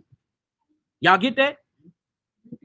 The moment that you think that Hashatan is powerless, that's the moment that he have authority and power over you. Because that's the great deception. The great deception is, nah, we just worshiping the creation. The great deception is, no, we just worshiping the sun. The sun gives us life. The sun, if it wasn't for photosynthesis, we wouldn't have fruit to eat. Why not worship the sun? You're not worshiping the sun. You're worshiping Hashatan. It ain't nothing wrong with celebrating Christmas. We just doing it for the children. You see that? It's the deception. The deception is that he's not in the inner working of all these things that's going on. It's a diabolical plot. So the moment he convinced you that he don't exist is the moment that he starts to run your life, because now you get loose with your sin. You can just do whatever now. What is that commandment they have? Do as thou wilt. Do as thou wilt. Do what you want to do. Wrote that in that Bible, exactly. Satanic Bible. Do as thou wilt. Exactly. What he's saying, Mama, what the thing is when you don't believe that trouble exists, then you don't prepare for trouble to come. You don't set up the defense. If you don't believe nobody gonna break in your car, you wouldn't lock your car. Exactly. If you didn't believe nobody breaking your house, you wouldn't buy no alarm. Yeah. And the most I call this being sleep. And he said, slumber, yeah. And he said, when you be in a slumber, that's when he come back like a thief in the night, because you wouldn't watch me. So the moment that you think the robber don't exist, that's when you get robbed. That's when you get robbed. You see that? And even in Israel, we had watchmen. So we understood that as a people early on. We understood we had to have watchmen at the gate. Watchmen to watch the signs in the heaven. Yeah. Watchmen to watch for our feast. You know what I'm saying? The Levites played a big role. You know what I'm saying? And it's serious because you can't get caught sleeping. All right, let's get it.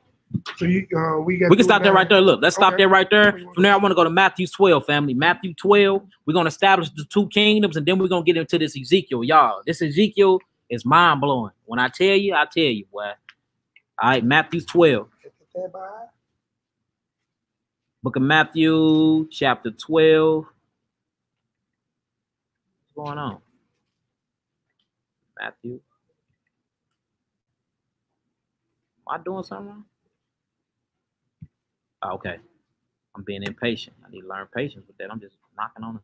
All right, we're going to go to Matthew chapter 12. We're just going to read 25 to 28. I don't need to read the whole chapter to get my point across. We're just going to read 25 to 28.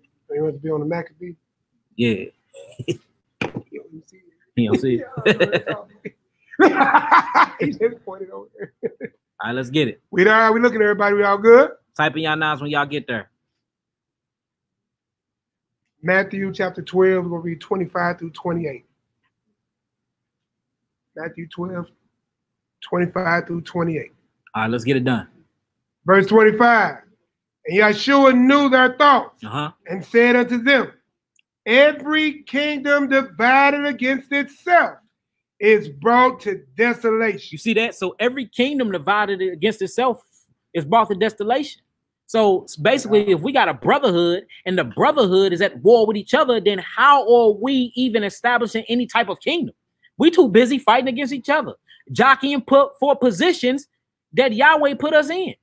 How you want my position if it was ordained by Yah? Huh? And why do you want my position? Because you ain't found yourself yet. See, and that's another thing. I notice a lot of brothers and sisters haven't found themselves, so they prey upon other brothers and sisters' position and purpose. No, manifest, do what you need to do, learn yourself, and then the Most High will put you where you need to be at. You see that? Come on, Ak. And that's also part of that commandment, covet, envy. Yeah. Why do you want what your brother has? Why you don't play? Listen, the finger don't ask to be the toe. He plays position. Look, what you're going to realize when you really read these 10 commandments, you're going to realize that all of these things was literally broken in the heavens before he fell. Come on, Ak. The spirit, nobody's reading about the spirit of anger. Yeah. How it comes with lying. Yeah. Testament of Dan. Yeah. He's speaking about Satan's kingdom. Spirits of anger and lying are enthroned at the right hand of Satan. At the right hand of Satan, straight up. Yeah. The spirit and all that. But at the right hand of Satan is anger and lying. Yeah. Rage. You just what they call it habitual lying. Habitual, just be lying for no reason. So it's just your habit. You just lie just to be lying. And that's what Satan do. He get a kick out of it. Yeah, but that's a spirit directly from the right hand of Satan. Satan. Okay. Come on out. The war is literally in your mind. Yeah. Let's get it. All right. And every city or house divided against itself shall not stand. Come on. And if Satan cast out Satan, he is divided against himself. How shall then his kingdom stand? You see that? So it's talking about Satan's kingdom. And this is coming straight from Christ, the mouth of Yahushua. It says, if Satan cast out Satan, he is divided against himself. How shall then his kingdom stand? So Hamashiach, our master himself, just said that Satan have a what, y'all? A kingdom. So if he have a kingdom, that means he have dominion over certain people in his kingdom. Meaning he have chiefs, huh? He have sub people, he have lieutenants, he have all of them.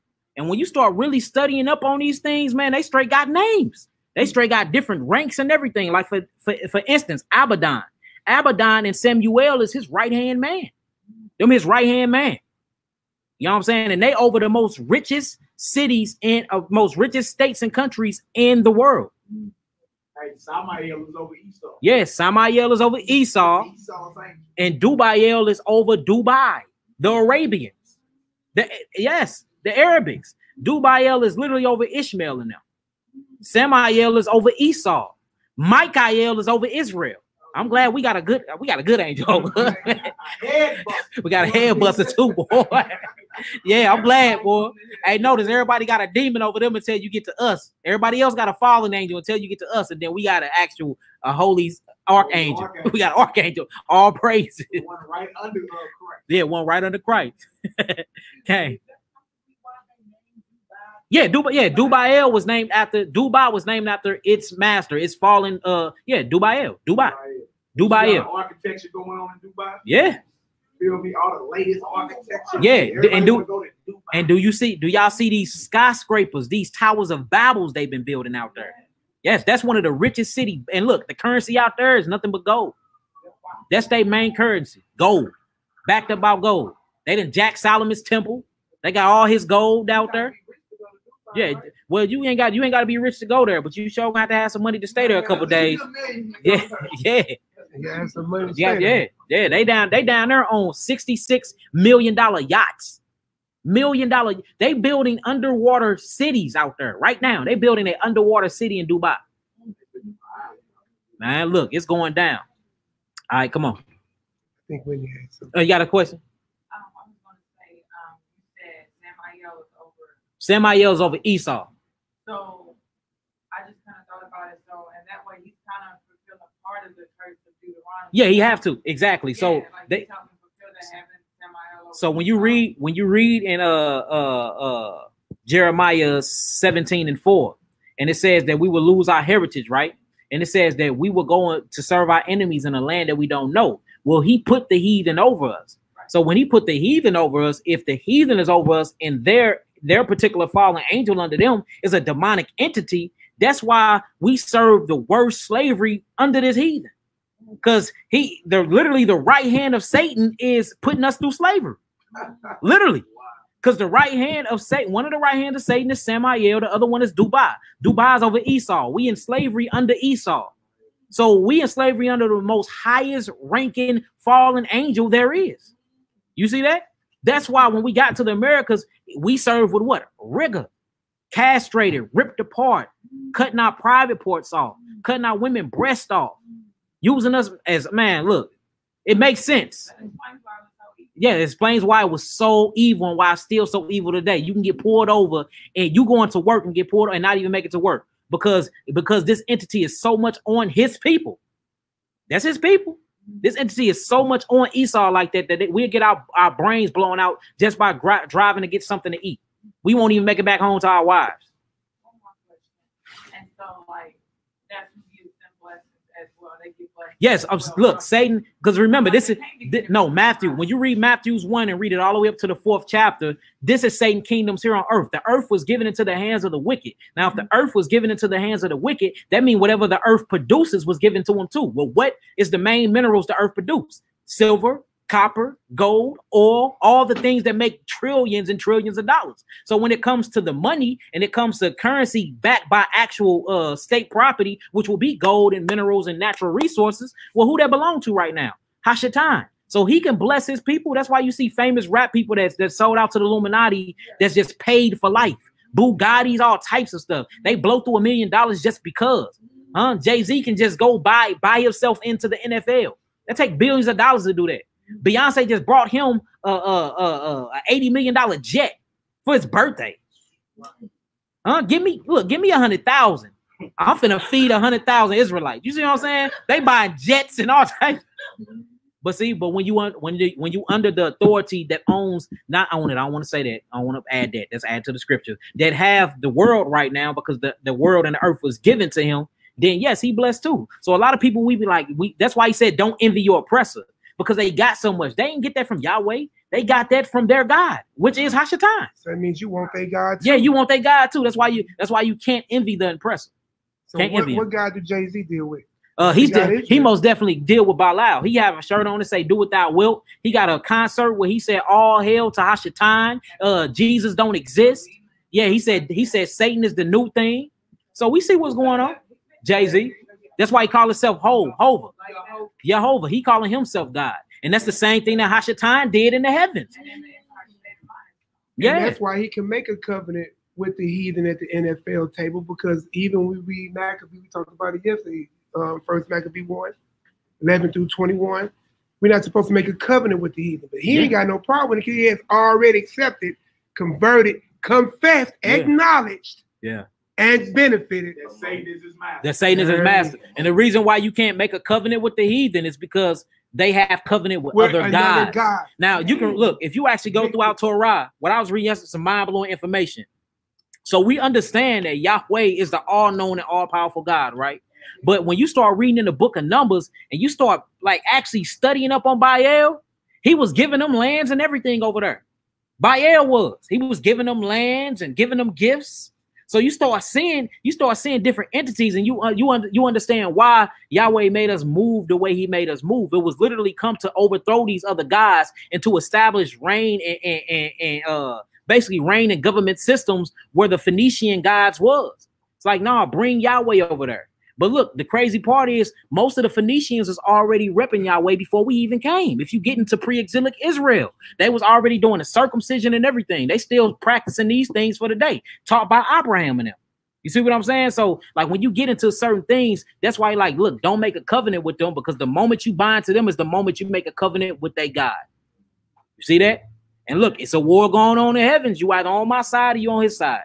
All right, let's finish this out before we can get to it. So look, verse 26 was talking about, and Satan cast out. How can Satan cast out Satan? And he is divided against himself. How then could his kingdom stand? So now we see that Hashatan does have his own kingdom, and he does have his own angel, a third of the angels. Didn't we read that too?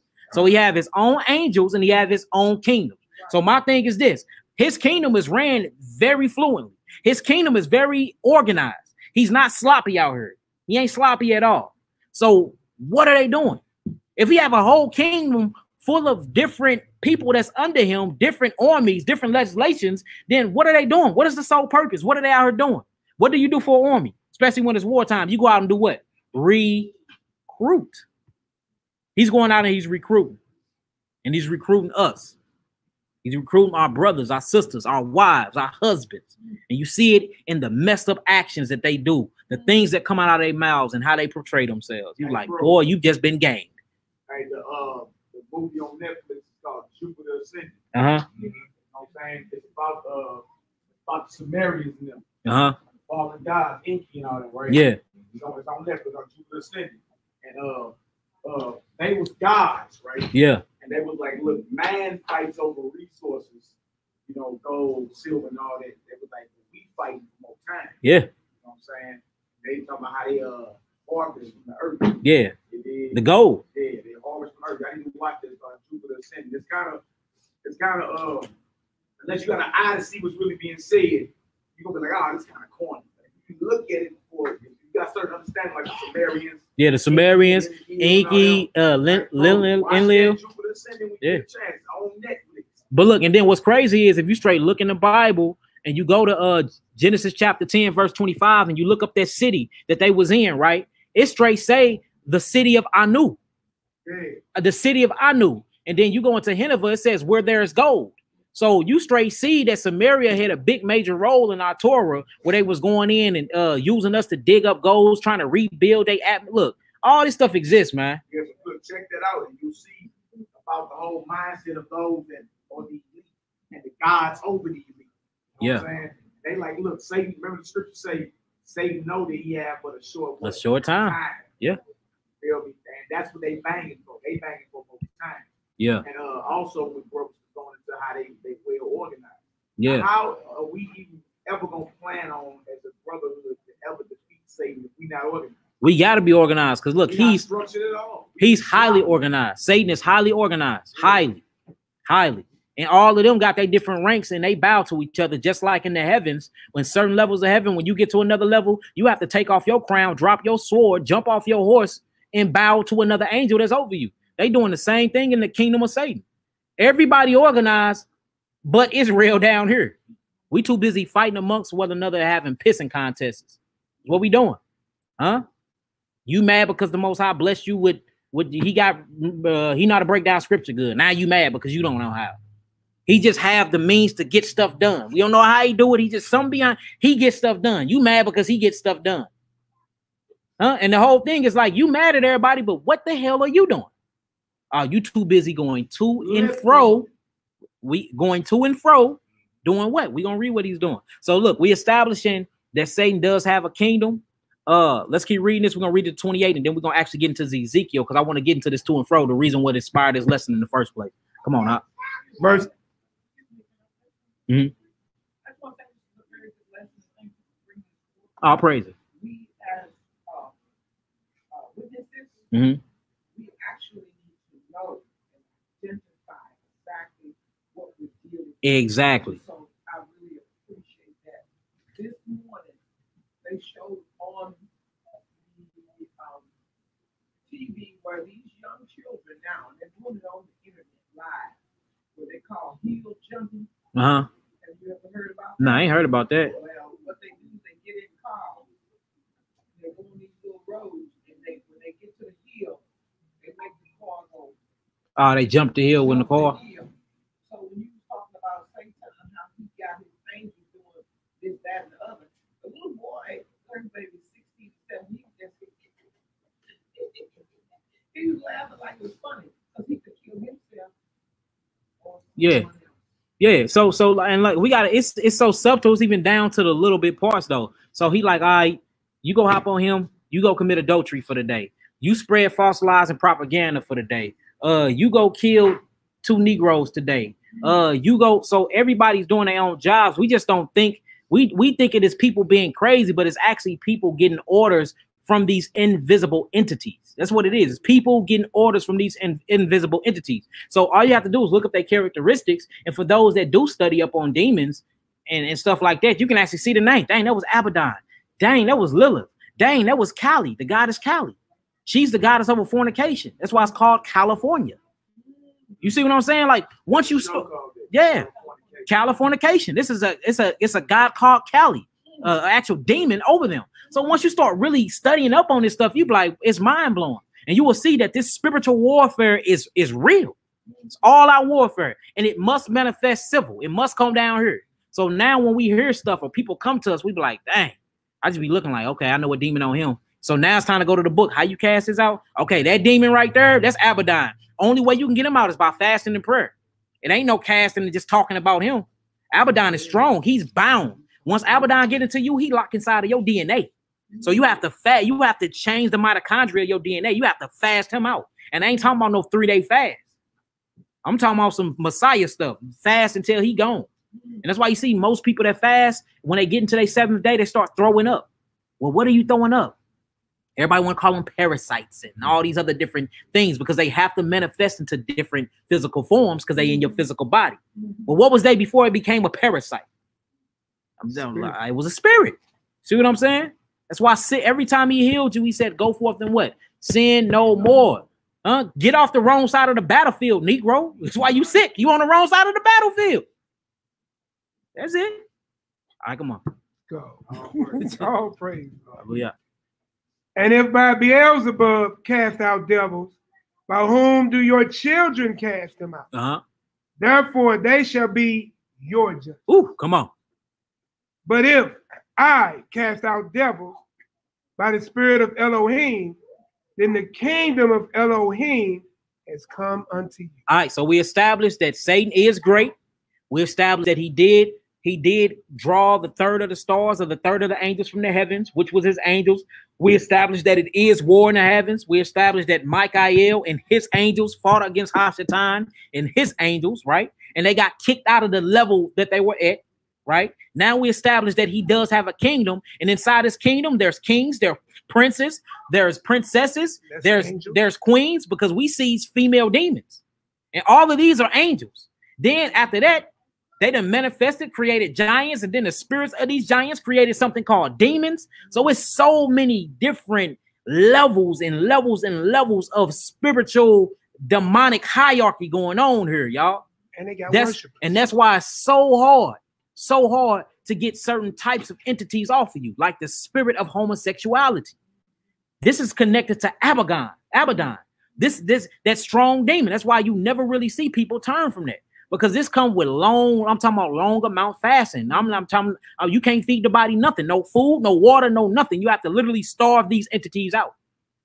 Pedophilia, when you want to sleep with little innocent children and little boys. This is attached to them himself. See that? It's something called the 9 kings, the 9 kings of hell. And these kings are over, man, look, these are the most gruesomest evil, and they just sit around thinking about diabolical evil things to do. Evil thing. I wonder how can I'm gonna send, look, I'm gonna make her wig out and go burn her baby alive.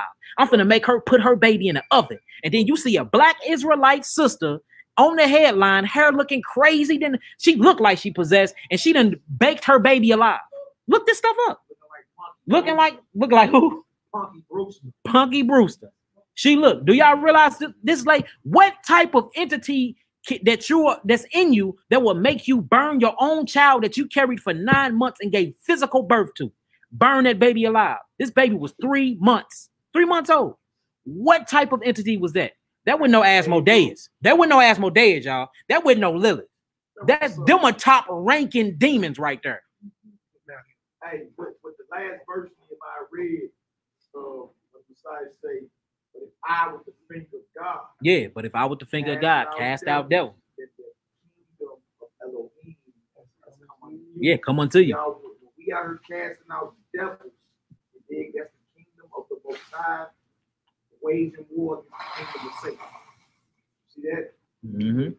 Casting out devils, healing the sick. That's the kingdom. That's the power or the kingdom of the Almighty, which is way more powerful than the kingdom of darkness. Way more powerful. Understand? Waging war and triumphing. Yeah. Over the kingdom of Satan. Yeah, we're gonna end the lesson talking about that too. Most definitely, because it is spiritual warfare going on. All right, so look, we finished that off. Let's go on and get into this Ezekiel. So we got all the establishment. We got the groundwork, the framework laid. Now, look, let's get into this Ezekiel. And let's read this from how it's supposed to be read. Let's get into Ezekiel. Turning there, Yaki was answering Sister Whitney, Coach Whitney, about the devil and his blessings. Because you have remember in Luke 4, right, when some people call it the temptation of Christ, he took Christ upon a pinnacle in Jerusalem and set him high and told him that, you know, all this power I will give thee. I will give you my kingdom. That's what he said. And the glory of them. Mm-hmm. For that was delivered unto me, and to whomsoever I will to give it. I will to give it. So I'm saying that's the devil talking. Because the earth was given into the hands of the wicked. And the most wicked person you can ever think about was the person that started wickedness. I mean, look, he's so wicked, he started wickedness. How do you start wickedness? You know what I'm saying?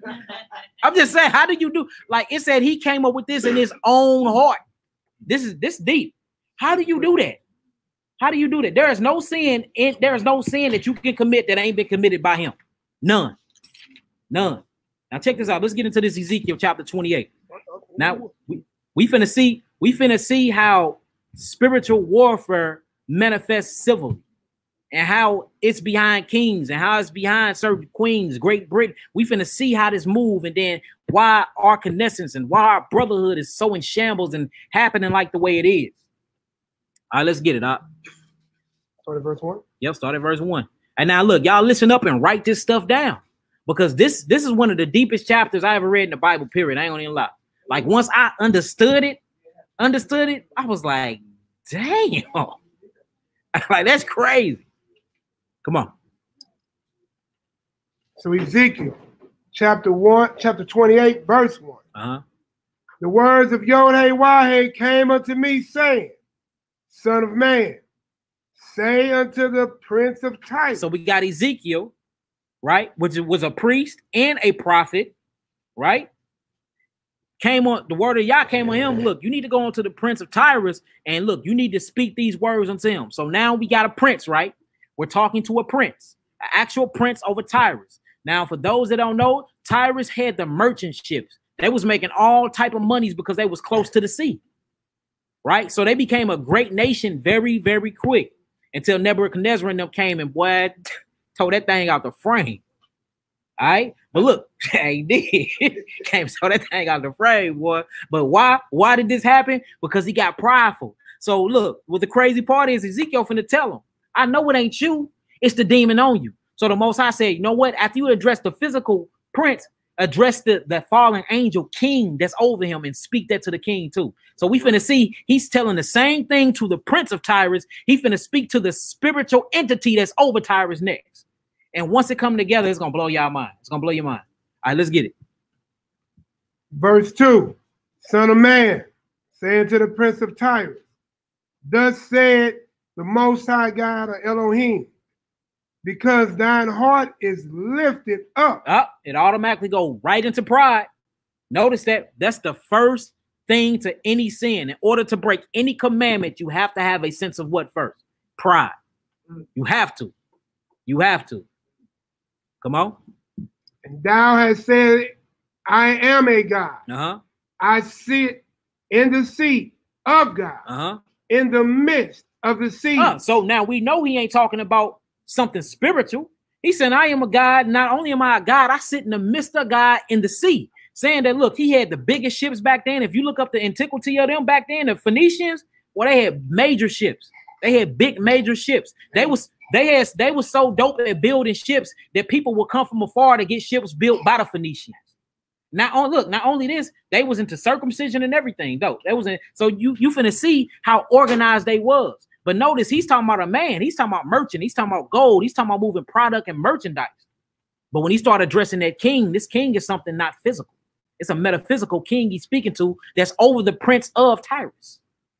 So now we know why this prince is acting the way he's acting, because he's been influenced by Hashatan himself. Come on. So whenever you see somebody that have pride in them, that's who itself manifesting in them, Hashatan. And whenever you see the moment somebody become prideful, oh, that's Satan in you. That's Satan. We reading it right now. Come on. Because our heart is lifted up. Thou hast said, I am God. Ooh. I sit in the seat of God in the midst of the seas. Yes, thou art a man. Yet you are what? A man. Y'all see that? So this can't be talking about no spiritual entity, can it be? It says this is a man, and plus he's sitting his ships on the sea. So this talking about a physical prince over Tyrus. Come on. Though thou set thy heart as the heart of God. Behold, thou art wiser than Daniel. Come on. There is no secret that they can hide from thee. See that? Come on. Why? I mean, with thy wisdom and with thine understanding, thou hast gotten thee riches, and hast gotten gold and silver buried into thy treasure. See that? So he was so wise, he knew how to make a check quick. You know what I'm saying? He looking over, he seeing what people need. He like, man, people need corn, people need wheat, people need bread, people need griddle, people need figs. So he like, all right, I need to create something that will be an exchange. So they created ships, and now he can ship all this to other different countries. So he used his wisdom to make a check. Ingenuity. He knew how to put some pieces together, right? So with this wisdom and his beauty and all these riches he gained, he like, I'm a god. Matter of fact, I am God. I'm the God of the sea. You see what I'm saying? He got full of himself because Most High enabled him to put himself in a position. But now, was it the Most High? Because when we see the king that's over him, you're like, oh, is that where he got all these riches from? Huh? But you see that the moment somebody gets something or get put in a position, they wanna claim the throne. They start smelling their own piss. For real. And that pride, boy, we know pride goes before what? Destruction. Whenever you see pride, know that destruction and death is coming right after it. Straight up. Come on. By thy great wisdom. And by thy traffic. And by thy what? Traffic. So look, by thy great wisdom and by thy traffic. What is traffic?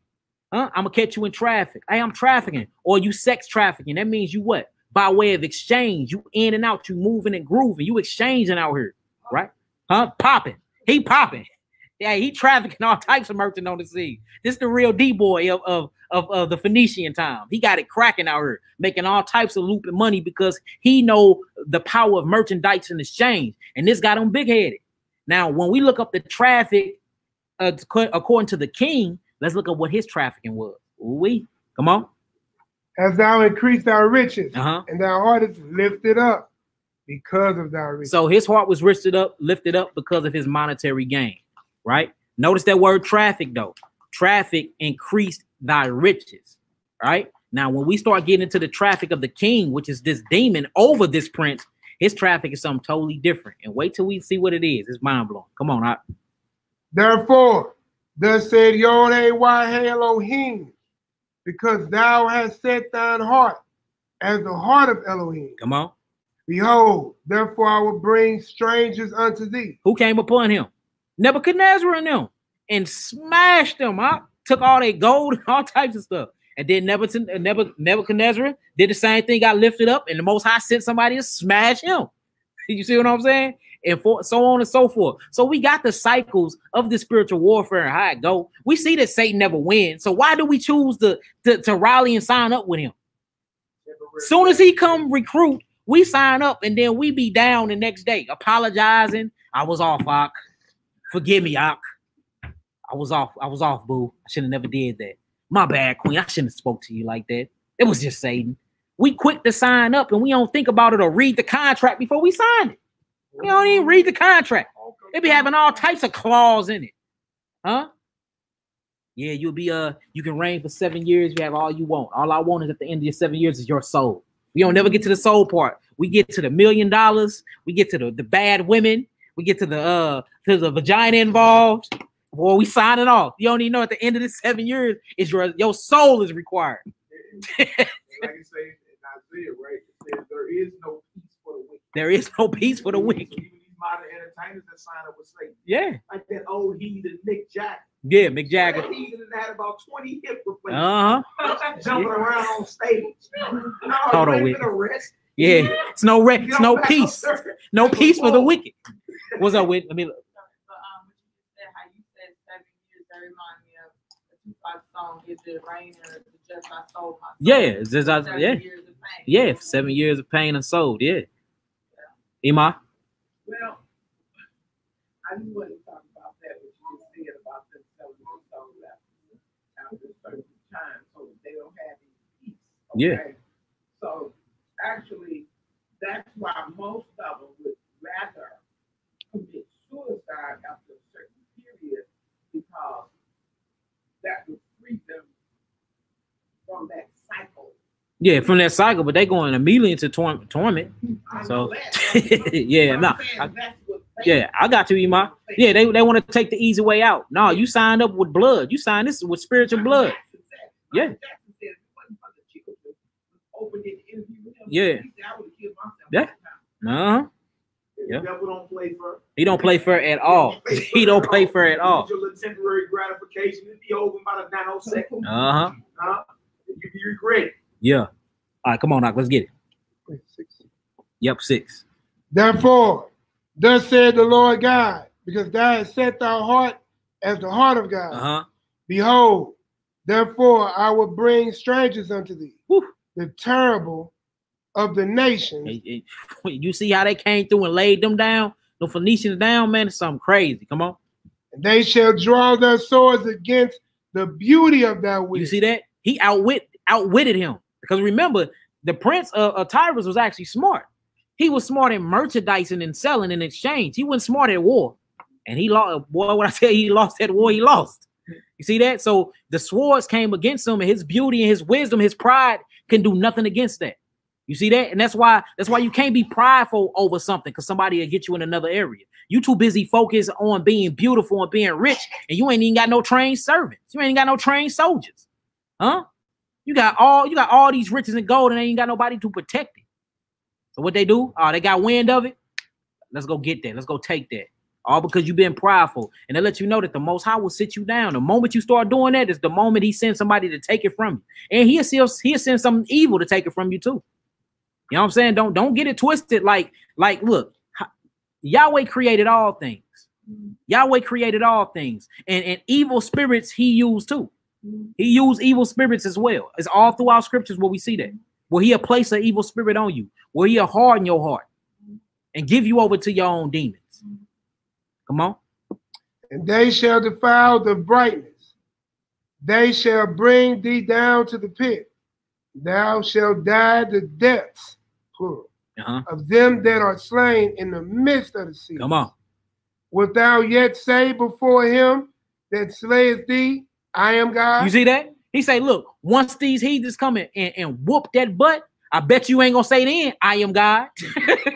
See, once they come take your gold, once they come take your ships, because what they did, take your merchants and take over your borders and lock and load the half of the Mediterranean. I bet you then, is you gonna say then, I am God? No, you won't. You see that? Come on. But thou shalt be a man. Woo. And no God. You see that? You're gonna be a man that day because you're gonna die. You're gonna bleed out from the sword I put in your side. Come on.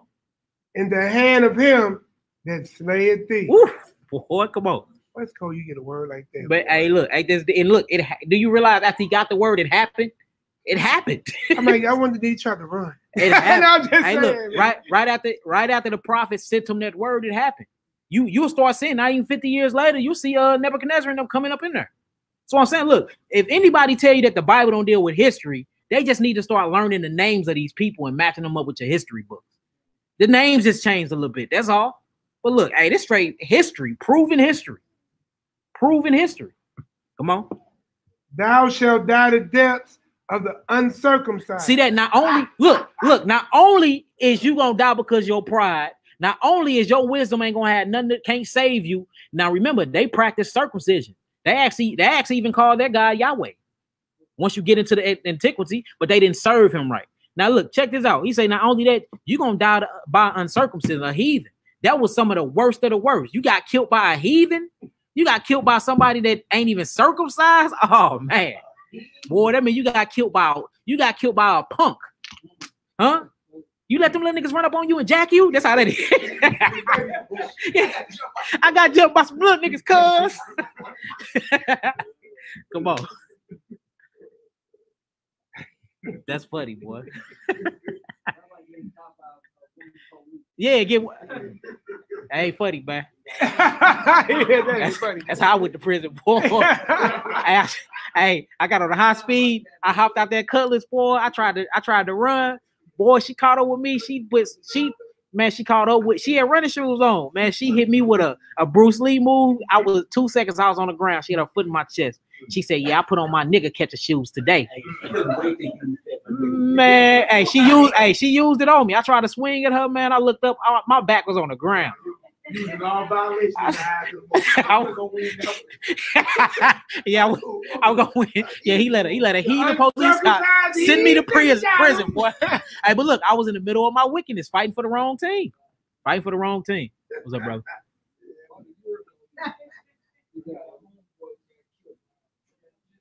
Dang, homeboy got killed by a transgender, boy. Man, that's another, uncircumcised. Yep. Oh,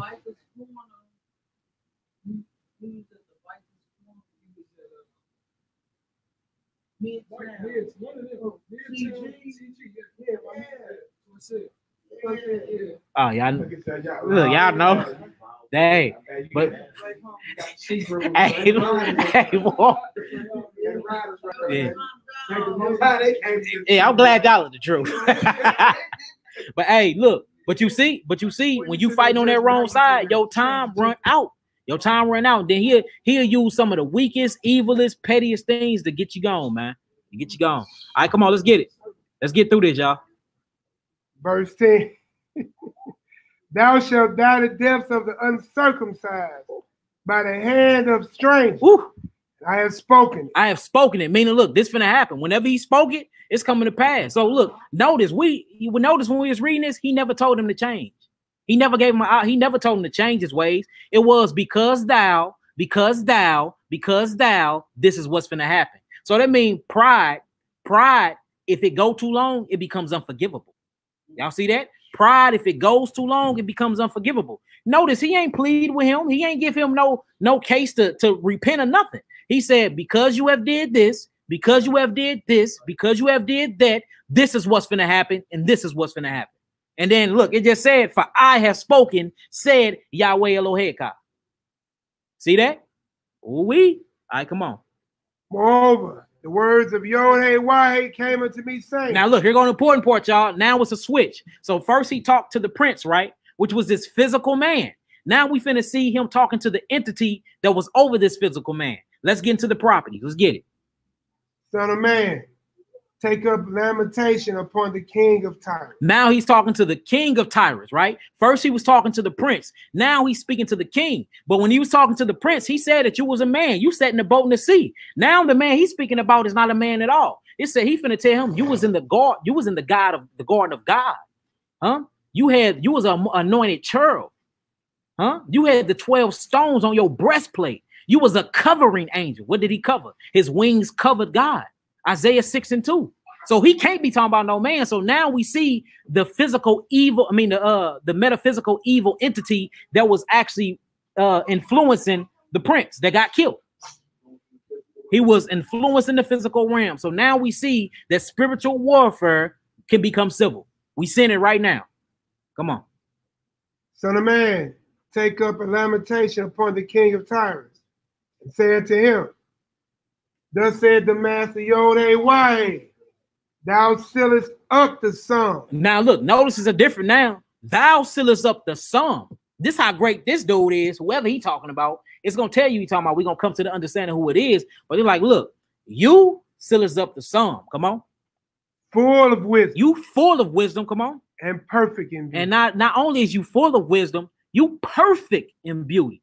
So think about somebody that's perfect in beauty. I'm talking about drop dead, gorgeous, handsome, whatever it is. I'm talking about full of light. When you see them, you like, dang, that's beautiful. And full of wisdom that you never heard in your life before. He already complimented this entity way more than he just complimented the prince we speaking of. Come on.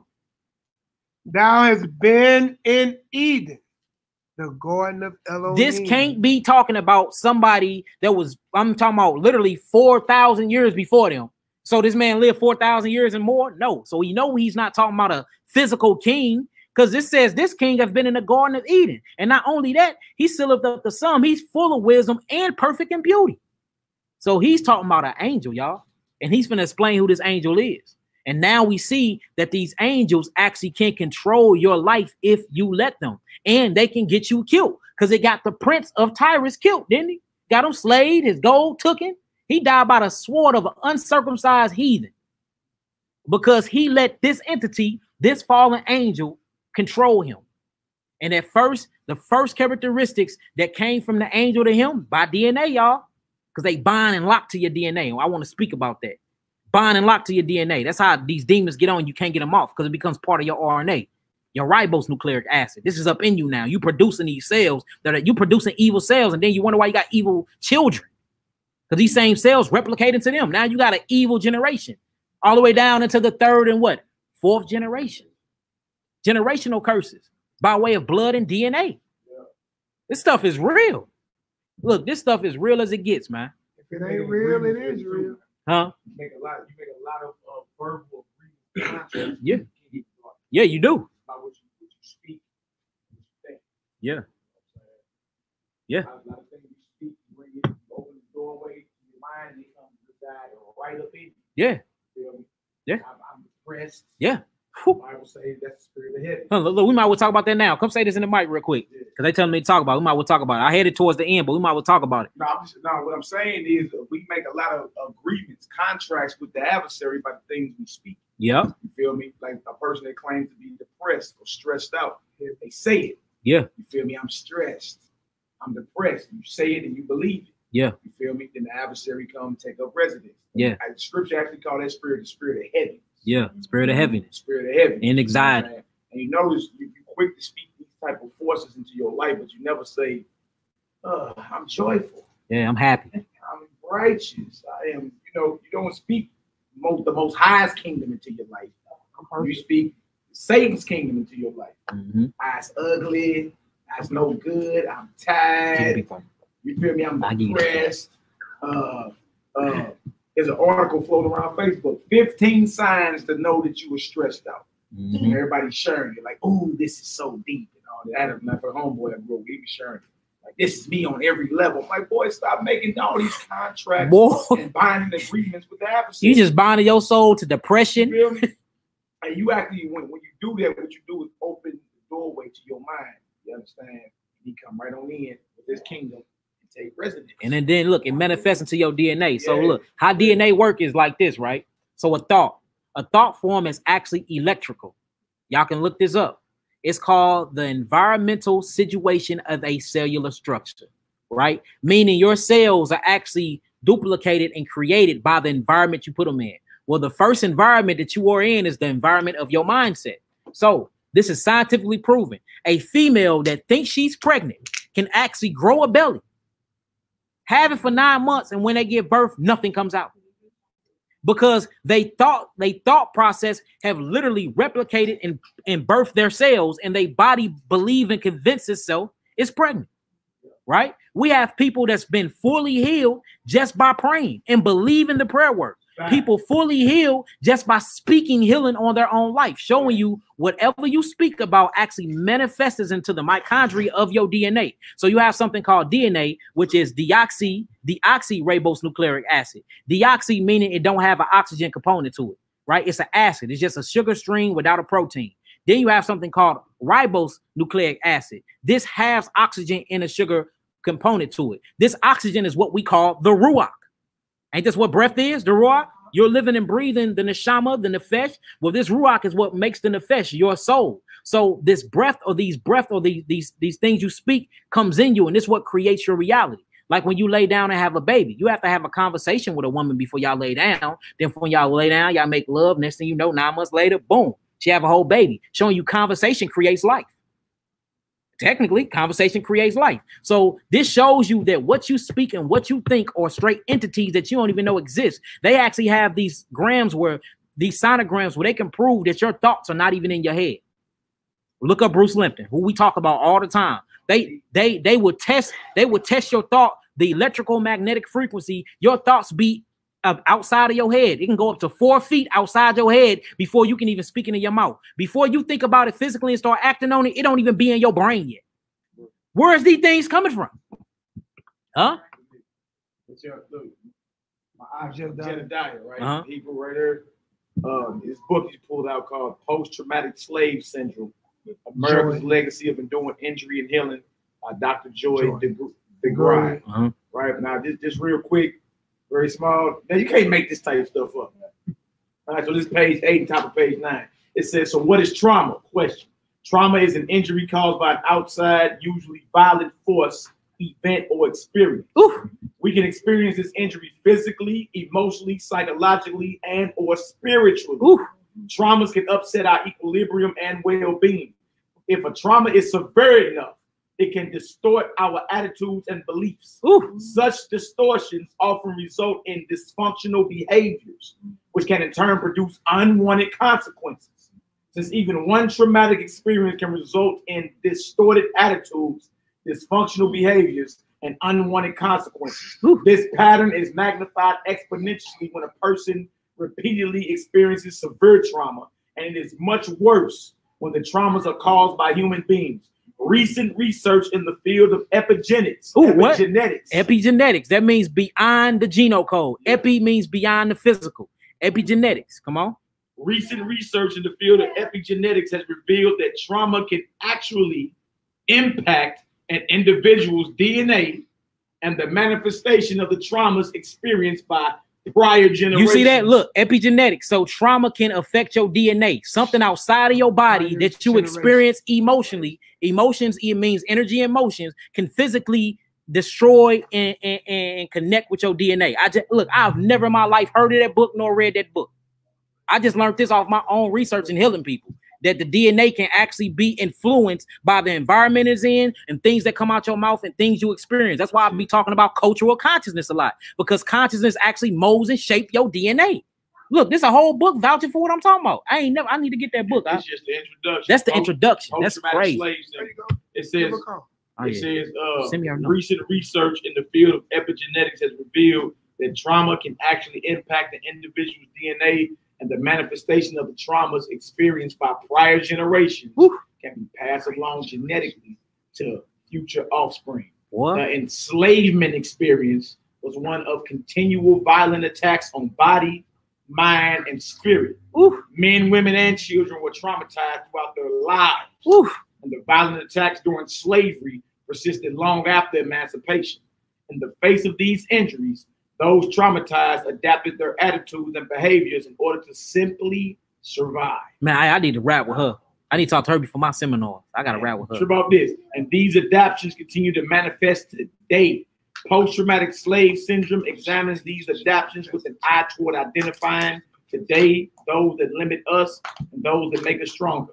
Now viewed through the historical lens of slavery and its aftermath, one may better understand the hesitancy of African-American mothers to acknowledge the fine qualities of their children. When we roll the scene back a few hundred years, we see a slave master walking through the fields and coming upon an enslaved woman. He approaches her and her children and remarks, "Well, now that Mary of yours is really coming along." The mother, terrified that the slave master may see qualities in her daughter that could merit her being raped or sold, says, "No, sir. She ain't worth nothing. She can't work. She's stupid. She's shiftless." And then that adapted to the DNA. She grew up thinking, "I'm stupid. I ain't worth nothing." I said, "Boy, hey, look, I've been teaching this for years. I ain't never, boy, that's deep." And then that's a black sister right there. I got to rap with her.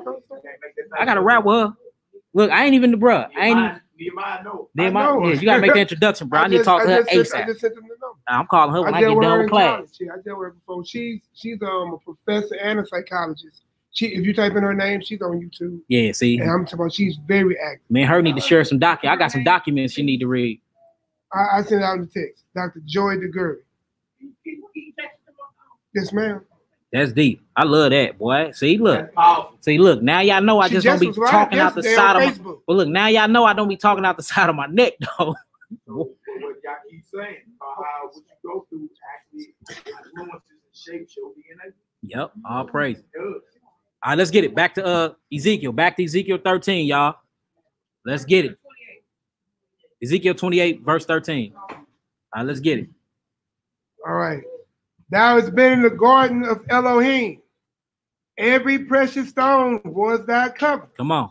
The sardius, topaz, and the diamond, the beryl, the onyx, the jasper, the sapphire, the emerald, and the carbuncle, and gold, the workmen of thy tabrets, and of thy pipes were prepared in thee in the day that thou was created. So look, so now we see that whoever this angel is, he's a high-ranking angel, and he's wearing all 12 crystals on him, like a priest. All these stones on him. So he's a high priest. He's an angel, and it's talking about the tabrets and his pipes that were prepared. These pipes were made for singing. Now, who was over music in the scriptures? So what I want to do is I want to go find who is actually over music inside of the scripture. So let's go to Isaiah 14. Isaiah, we're gonna come back to this. We remember we left off at Ezekiel. Let me write that down so I won't forget. We left off at Ezekiel 28 and 14. All right, let's go to Isaiah. We're gonna go to Isaiah 14 and 11. We're coming back to Isaiah 14, so I don't want to read the whole thing. We're just gonna go to Isaiah 14 and 11. We're gonna keep it pushing. Let's establish who. Let's establish who was over music, who influenced music. Ooh, yes, yeah. But have we ever read that? Only thing we always read is he's the prince of the what? The airwaves. Man, it actually tell you who over music, and it's gonna tell you what his pipes are. These are instruments. He was created with the lungs, and what they used to do is him and the 24 elders and the 4 creatures, him and the morning star, him and the bright morning star, which is the Messiah. They used to sing to Yahweh on the throne. The four creatures used to sit around them, and surrounding them was the 24 elders. And all they did all day, every day for eternity was sing unto Yahweh. Just give them all praises and glory. Man, that sounds beautiful, I bet, boy. I bet that sounds beautiful. That's why I praise words. And it's the highest form of worship. Highest form of worship. All right, so look, Isaiah. What I mentioned is that Imam was good. Yeah. All right, let's get it. All right, we're going to verse 11. Matter of fact, start off. We in Isaiah 14. Start off at man. Coming back. Yeah, we're coming back. All right, just start off at 11. Isaiah 14, start from 11. Isaiah 14:11. Thy pomp is brought down to the grave, and the noise of thy vials, the worm is spread under thee, and the worms cover thee. Come on. So hold on. It says thy pomp is brought down to the grave, and the noise of thy what? Vials, the worm is spread under thee, and the worms cover thee. Let's just look up some words real quick. You know, I like to look up words. Let's look up the words. See what this word is. Ooh, what that say? The noise of y'all. It says, look. So when you look up the noise of our vials is actually. Let me play it for y'all. Strong's H 5035. Navel. Now look, check out. Second entry. Nevel. Now it said that he was created with the pipes, right? Let me show you what these pipes are. It says a skin bag, jar, pitcher, skin bag, skin, jar, pitcher, earthing. It says harp, lute, guitar, musical what? Instrument. This is an actual vessel that creates certain types of sound. All right. It says a skin bag of for liquids, collapsing when empty, hence a vase. So now we know what it looks like a vase. These pipes are like vases, and it's called sound healing. Have you ever heard of sound bowls or sound vases? Yeah. This is what they was using in the heavens, y'all.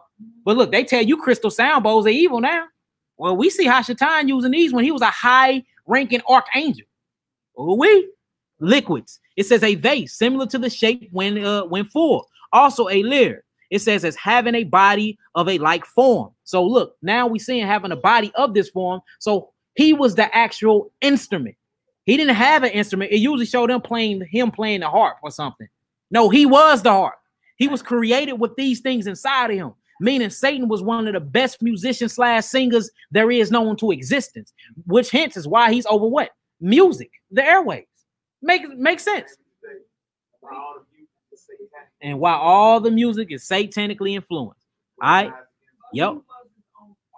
Yeah, he was his own orchestra. Yeah, we finna get into it. And like his whole entire insides was created like that. The pipes were inside of him. Wow. So yeah, that's deep. It says bottles, pitcher, pastry, vessel, valve. All right, let's go back to it. I was in Isaiah 14, we had 12. Okay. I was in Isaiah 14. We right at verse 12. So now we see what this was, right? Now let's read 12. Let's see who this connected to. Start from 11 again. Thy pomp is brought down to the grave, and the noise of thy vials, the worms is spread under thee. You see that? So you brought down to the grave. You was brought down here. Now your noise ain't up in the heavens no more. Your noise is up around here. Your noise is earthly now. Hence why all the music down here is so what? Satanic, like Mally was saying. Come on. The worm is spread under thee, and the worms cover thee. How art thou fallen from heaven? Yes, so now look, it says, not only did your voice and your noise and your music fell down, now it's asking, how art thou fallen from heaven, oh who? Lucifer. Oh, Lucifer. So now we see that this angel that was talked about in Ezekiel 28 is in fact who? Lucifer. He was created with the pipes. He was created with the topaz, the onyx. He was the one that was the covering cherub. He's the ones that sing and the creator of music. So now we can link this to actually Ezekiel 28, the king. So the king that was in the garden, the tree of knowledge, good and evil, which is Hashatan, that was in the garden of God, is actually Satan himself. So Satan himself was influencing the prince of what? Tyrus. So now we're seeing spiritual warfare manifest into the physical realm. Y'all see that? That means also that everybody you meet is influenced by some type of spirit. Exactly. Either the Most High, the Holy Spirit, or the spirit of the kingdom of darkness. Everybody you run into and talk to is being influenced or inspired by a spirit, unseen force. Hold on. I thought the 24 elders were apostles. No, that's impossible because they're ancient ones. The elders are when it's talking about them in their particular sense, these are ancient beings that's been around since the beginning of times. These are ancient ones. We'll get into that. We'll get into that though. But no, now don't get it twisted though. It is ancient ones that's up under the altar that died for us, and he told them to hold on a little while longer. But when you die right now, you don't go to heaven. We're talking about 24 elders that's in the heavens right now. That's in the heavens as we speak. That can't be anybody on here that died even from a long while ago. Even Abraham's bosom, his bosom is not even in the heavenly kingdom. His bosom is actually down in Hades, and it separates into 4 chambers. And this is where you go to actually live and sleep in peace until the resurrection. So once you get into the 24 elders, these are, when I say ancient, I don't mean ancient meaning they 80 years old. I mean, these are thousands and thousands-year-old elders that's dressed in white robes and been serving Yahweh at his throne since the beginning of time. All right, come on out. Verse 12 again. How art thou fallen from heaven, O Lucifer, son of the morning? Ooh, son of what? Son of the morning. So now we see that he's a morning star too, right? All right. So now it's establishing that Satan is a morning star, but Christ is the what? Bright and morning star. Come on. How art thou cut down to the ground, which this weakened the nation? All right, so now we see that he's a singer and he's a morning star. Let's go to another one. Let's go to Job 38:7. Job 38:7. Remember, hold that Ezekiel 28:14 because we're coming back. We just establishing that this is Satan in Hashatan, who they call Lucifer, that is in Ezekiel that he's talking about. All right, let's go to the book of Job. Let's go to the book of Job, family. Job 38, verse 9. Matter of fact, start at 7.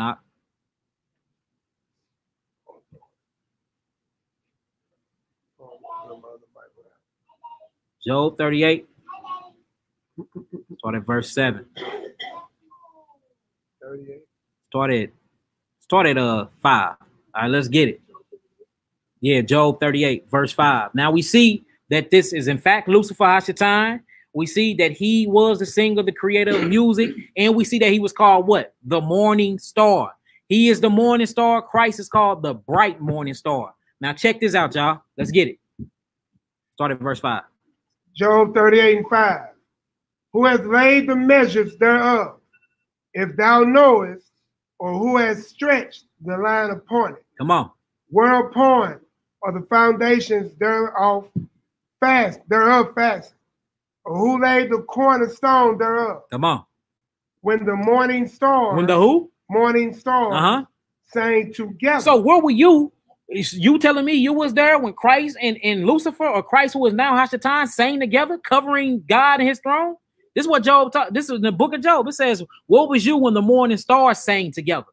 So this show you that Christ and Hashatan was in fact brothers before he fell, and they used to sing and cover the throne of Yahweh. Come on. When the morning stars sang together. And all the sons and all the angels, so it's putting the morning stars over the lower angels. So where were you when Christ and Lucifer sang together and all the angels of God, come on, shouted for joy? Shouted for joy. So now we got the morning stars singing. We see that that's connected to Lucifer. We see Lucifer, how art thou fallen from heaven, O Lucifer? It said that he was going to bring him to the ground. We're not going to hear the noise of his singing anymore because it's going to be covered with worms. And then it says that he was created with pipes. So now this is directly connected to Ezekiel 28:14. And it shows you how beautiful he was before evil was found in his heart, y'all. Boy, this is cold. And then Luke 10:18. Yeah, Luke 10:18. Messiah say, I beheld Satan as lightning fall from heaven. Yep, he beheld Satan as lightning fall from heaven. This is when Michael kicked his butt up out of there. He was there when he got dropped. He was there when he got dropped. Exactly. Exactly. All right, so we got that. Let's how much more would that make sense? That we just found out that Satan per se was the instrument. Yeah. Christ is the word. Yeah. So the vocals in the instrument would give off vibration. Yeah, give off a song, a holy song. That's why they call it the morning stars. And Christ is called the bright morning star. They like their woo side in the morning. Yeah. So but they did this continually. Forever. Continually. The four creep, it was supposed to be like that until he started looking. He like, hold on, man. I ain't getting enough praise. I got all these ranks. Because if you actually get deep into the study of Hashatan, he was over different star constellations. And one of his main things he was over was Saturn. And that's why when you look up the word Saturn, it was changed to Sabbath day or Saturday in his terminology. Even though we know under Yahweh is still the seventh day. But notice under his terminology and what these Jewish white folk calling it, they actually call Shabbat a 7-day Saturn's day. Why is that? Why is they putting in all this astrology and worshiping and sun worship in there? Because Hashatan is literally mimicking Yahweh. They know. Yeah, they know. They most definitely know. Them Jewish folks is not worshiping Yahweh, y'all. They is worshiping sun gods. They really are. Yeah. Hashem. Yeah, they say Hashem or Elohim. The name or Elohim. Yeah. And then look, even that Christmas, which is one for most of us to break hardest from, is Saturnalia. Yes, Saturn. Yes, it's called or it's called the Feast of what? Jupiter. Saturnalia or the Feast of Jupiter. Look, guess who else ran Jupiter? After he fell from Saturn, guess what else he took over? Jupiter. And then you start reading these things about the Martians and the Saturn. Look, in the Saturns. Do y'all know it's a clan called, once you start reading these high spiritual books, it's a clan called the Saturns, the Martians. Y'all think these names are just made up? These are actually angels in these different star constellations that was ran by different hierarchies, man. That's it.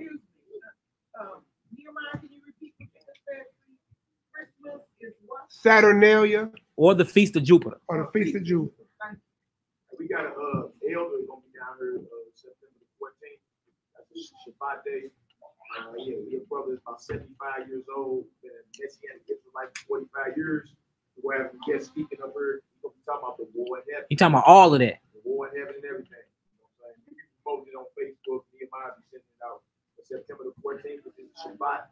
Down here from like 12. Yeah, 12 to 6. Yeah. You know what I'm saying? I actually met the elder myself. I got a few of his books too. You know what I'm saying? Like heavy hitter when it comes down to like the spiritual aspect of things.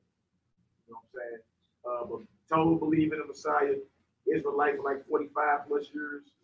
Big, and that's one of his topics to talk about is the war in heaven. You know what I'm saying? Some of y'all know about the book, The Ancient Mysteries of Melchizedek. You've been reading. I done had that book for like 10 years. So I recently met you. That's right. That's right. The way Yakanai El, right in the left side of the Hebrew, in Hebrew. Yep. You on point, brother. And how it transcends on earth today. Basically, we got to right, look, let's read this real quick. So look, we seen the songs, we seen Hashatan, he's over the songs, right? He's over music, he's the creator of music. All right, now look, let's get Revelations 5. Let me show you how Elohim is though. He like to change it up. Let's start at Revelations 5. Let's start at 7.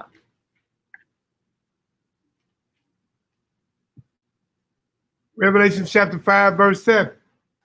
And he came and took the book out of the right hand of him that sat upon the throne. Ooh, come on.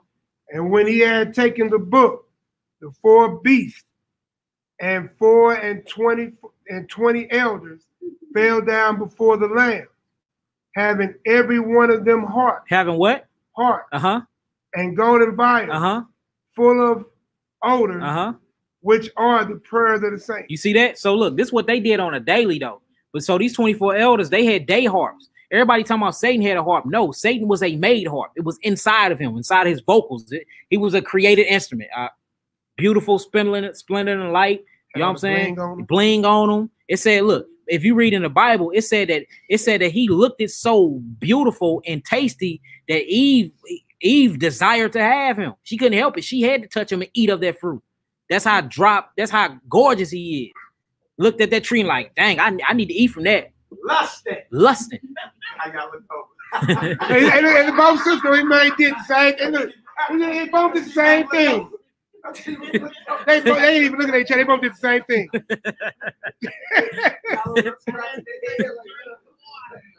All right, let's get it. Man. Let's get you know what? And just check this out. So is this about to switch it? You know what? I read. Verse 9. And they sung a new song. And they what? Sung a new song. They ain't singing an old song that Satan came up with. You see that? In the new heavens and the new earth, it's gonna be a new song that Satan didn't influence. Y'all peep that? They sung a new song. Oh, now you can go to the old song if you read throughout scripture what they used to do before when they bowed to him. Go ahead, Doc.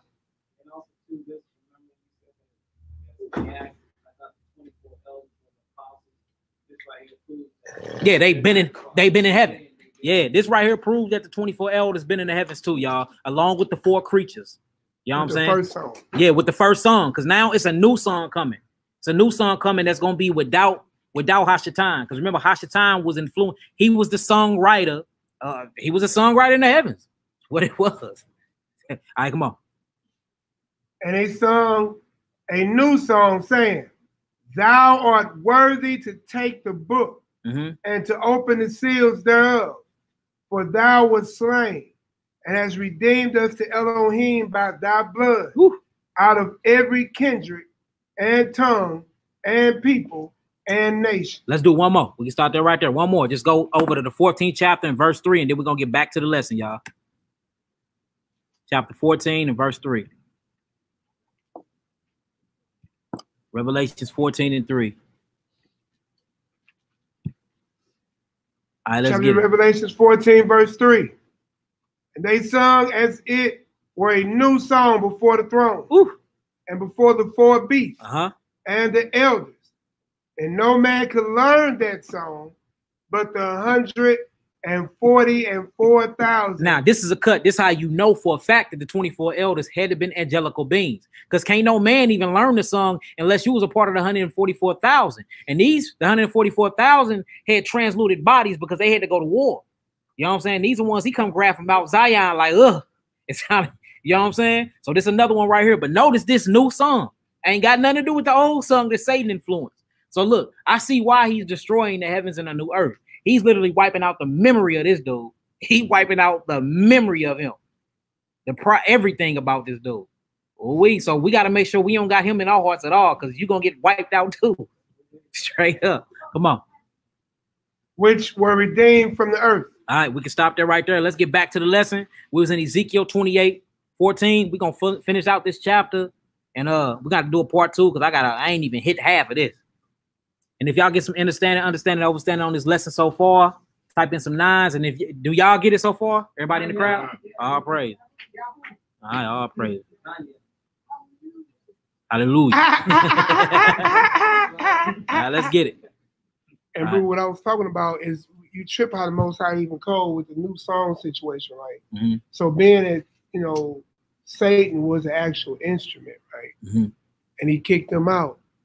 His song, he still requires to be played, right? Yeah. So what he did, he gave the instruments to the 24 elders. He gave them harps, because right now the 24 elders and the 4 creatures have harps and stuff in the heavens as we speak, and they playing the same song that Satan created before he was kicked out. So he kicked them out and just gave them harps, and instruments, and keep that music. Because look, he's worthy to be praised. You have to praise him. He's worthy to be praised. You know, that's the reason why he created us. He created us for praise. Ain't we instruments? Huh? You have eardrums, a cerebellum. You have windpipes, same that Hashatan had. Huh? You have organs, vocal cords. You see that? Yeah, if not, the rock's gonna praise him. But you are literally a created instrument of Yahweh too. That's why he said you better not use your body to be instruments to Satan. You're gonna be an instrument of somebody, though. You're gonna be influenced by somebody. Remember, this is a spiritual war that has to manifest physical, y'all. And listen, what Yaki also wanted us all to understand, and this is what we all been kind of teaching lately, if you've been watching this this channel, is that we have to be able to start self-examining ourselves. We should be seeing what spirits we are dealing with. You should be able to see somebody. This actually prevents a lot of your arguments, a lot of your fights, a lot of your messiness in Israel. You know what I'm talking about? When you see upon a brother, and look, few words will tell you everything. A person will tell you who they are, you just listen. And once you evaluate what spirit you're dealing with, 2 things. Either you can depart from it, or if you're up enough, trained up enough, then you know how to get that spirit out. Spiritual warfare. You see what I'm saying? But you can't be in a place where there's a spiritual war and it's beating you down and you're not armored up. You see what I'm talking about? Then if that's the case, then you need to be fasting and getting armored up. You get what I'm talking about? That's all I'm saying. We ain't even got to Ephesians 6 yet, boy. I already know. But look, also, man, we going over the order of Aaron. Yeah. Right, and the temple set up when it was on the earth or whatever. You had it with the high priest. You had 24 courses of regular priests. Yeah. 24 courses. You understand what I'm saying? So in the heavens, you got a tabernacle or a temple. Yeah. Right. You got the altar of incense. Yep. You got the menorah. You got the Ark of the Covenant. Showbread. You got the showbread. You got the high priest, which is Messiah. Yep. Right. So 24 elders, 24 high priests. Related to the 24 elders. Exactly. Under Aaron. Exactly. You can find that in 1 Chronicles 24th chapter. The vision of Aaron's sons and Simon for the priests and Levites. And then chapter 25 going to the vision of the musicians. Exactly. Now, the priests were also the musicians and the healers. Hey, the priest was everything. Yeah. So just check that out. They've been asking on the chat about the 24 elders that's already in the heavens. And this shows you as it is on earth, as it is in heaven, man. What's done on earth as it is in heaven. What's up? Yeah. Great. So it all correlates. Yeah. You know what I'm saying? What was done on earth is a shadow of the very image of what was going on. They say grab the mic, Mally. They can't hear you. Oh man, I'm not gonna So come on. It's kind of personal because I repeat. I don't have a musical bone in my body, so does that make me not a priest? Oh no. See, look, just because it ain't beautiful to us don't mean it ain't beautiful. He's looking for he's looking for the worship, the heart and the intents of the prayer, the lamentation, the supplication of your prayer. He's not looking at whether it sounds beautiful or not. You know what I'm saying? It's just he be rapping that Ice Cube. Suckers want to play me like Nintendo. Roll up 2 Stokes, that's Endo. But no, it's the intentions. Like, remember, you are an instrument. So when you vibrating at your highest and you're healthy and you're actually keeping the commandments, you don't have to say a word for your body and your vessel to sing out and praise Yah. It's in your actions. That's the tune he looking for. He ain't looking for your physical and the praise in your mouth. He looking for the praise to be in your walk and what you're doing, how you conducting yourself. So your whole body resonate a certain frequency anyway.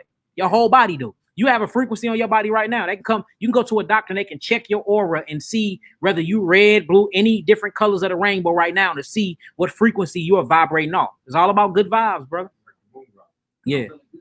All praise. So look, that praise is sounding good into the ears of Yahweh right now. All praise. And you know you got some good praise going up, man. He took the top of your scalp in your hair. Praise you right to the king. Samuel Israel said it's called the Holy Human Beatbox. How you go to Holy Human Beatbox? The Holy Human Beatbox. What's up, sir? So, okay, so that makes sense. Like when we are individual instruments. Yes. Especially when we get the ruach. Yeah. So even though like he was like when he asked about what does that make him, because he's not using the mind, but each and every one of us form the body. Yeah, and we form a giant orchestra. Right, and that will supersede Satan. Yeah, supersede him. Yes, exactly. What y'all we here talking about energies, frequencies. All right. What you said. Uh-huh. What you said a little bit about us testing ourselves, examining ourselves. Lamentations 3 and 4. Mm-hmm. Lamentations 3 and 40. Pull it up real quick. Lamentations 3 and 40. Then we're gonna finish off this chapter, and then I'm just gonna do part 2.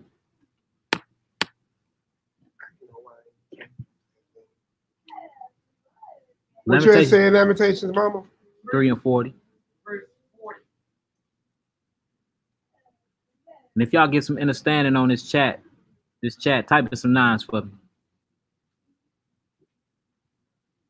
Type in some 9s, and we're finna read through this chapter, and we're gonna go and get up out of here. I'm gonna do a part 2 on this because 3 and 40. All these scriptures I got. Go ahead, Doc.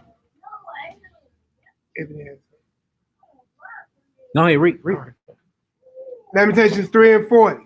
Let us search and try our ways and turn again to Yahweh.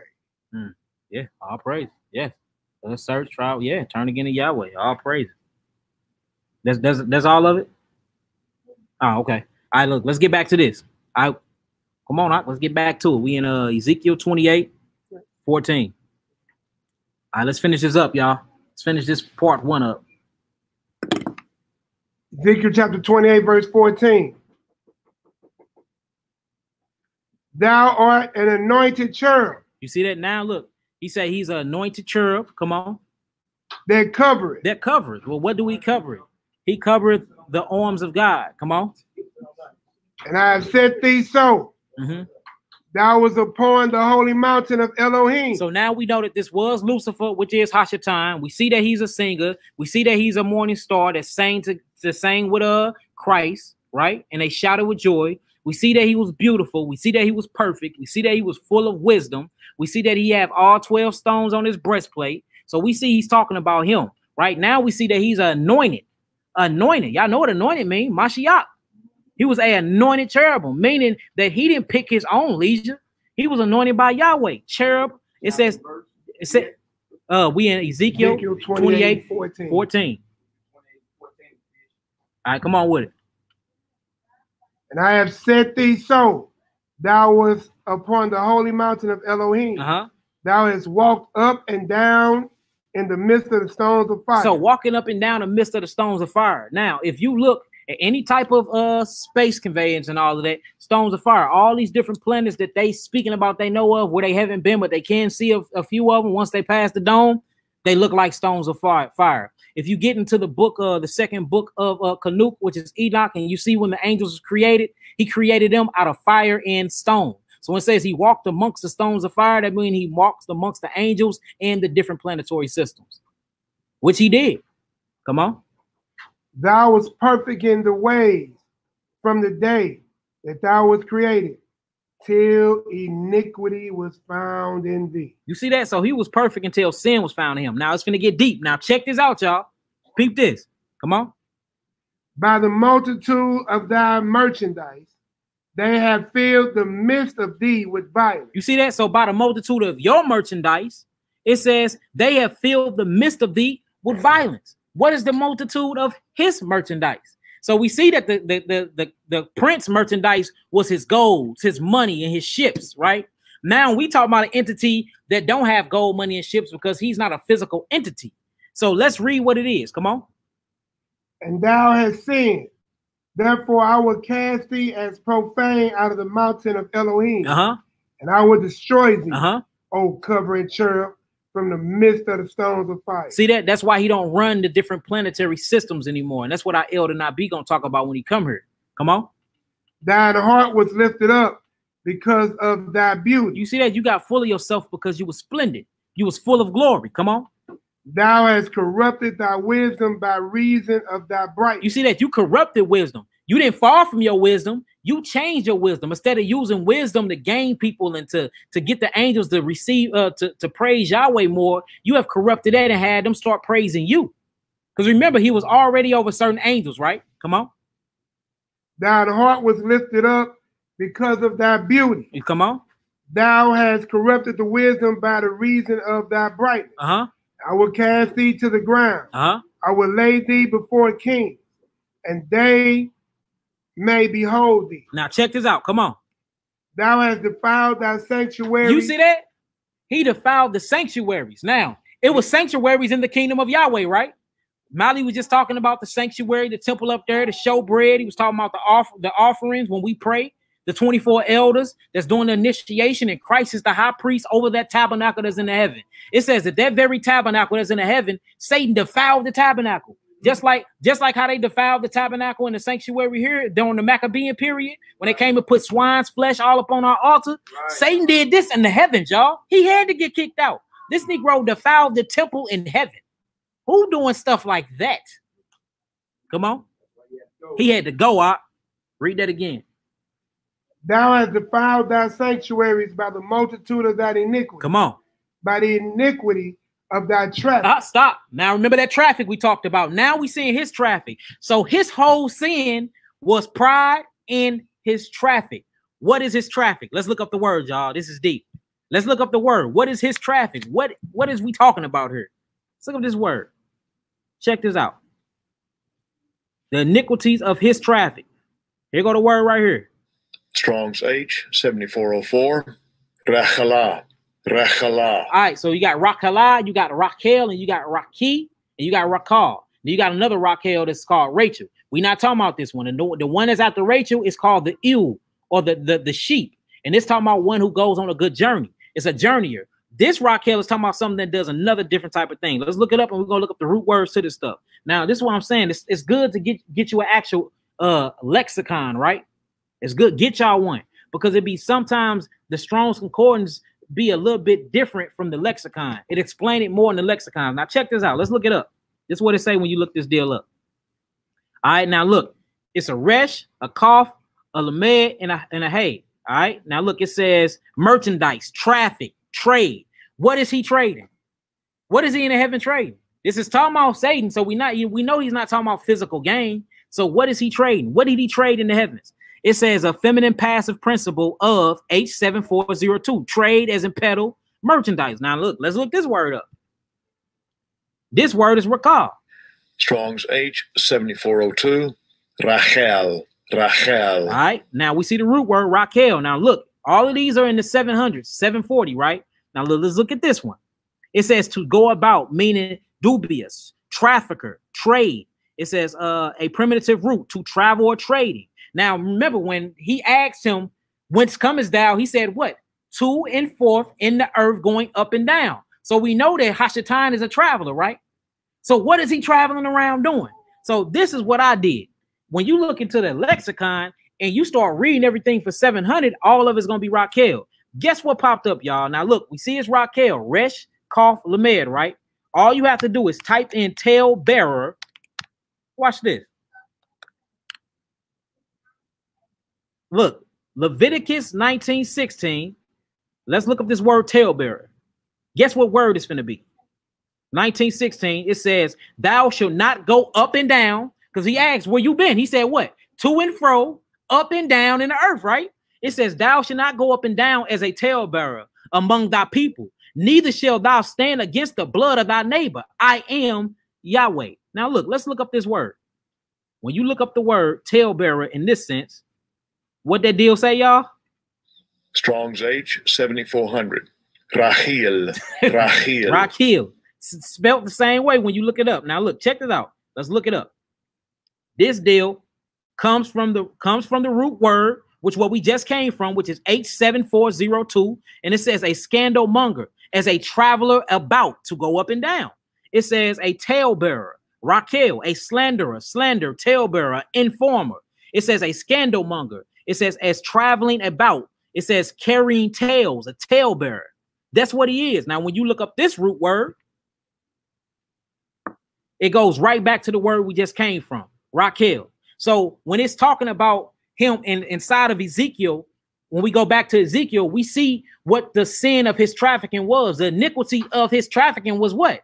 He was going around tail bearing, confusing people, confusing the third of the angels, causing confusion amongst the angels, y'all.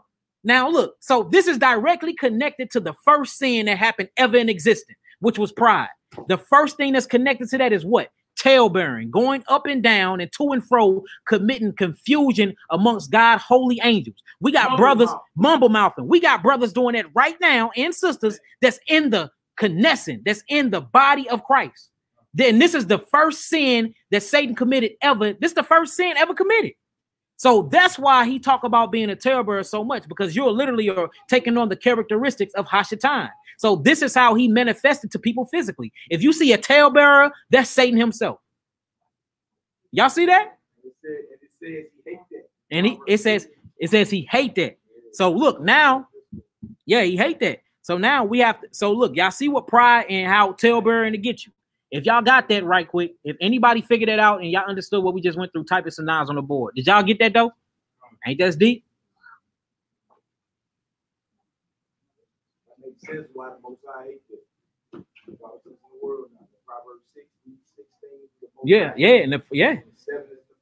Yeah, one that sowed discord amongst the brotherhood, boy, because it's tail bearing. This is the very act that got Hashatan kicked out. And look, not only why he was going to and fro in the heavens doing that, he gained the third of the angels by doing that. Now he's down here doing the same thing. Because when he asked him where you come from, he said, oh, I'm going to and fro up and down in the earth doing the same thing I was doing in the heaven, which is tail bearing, whispering in your ear.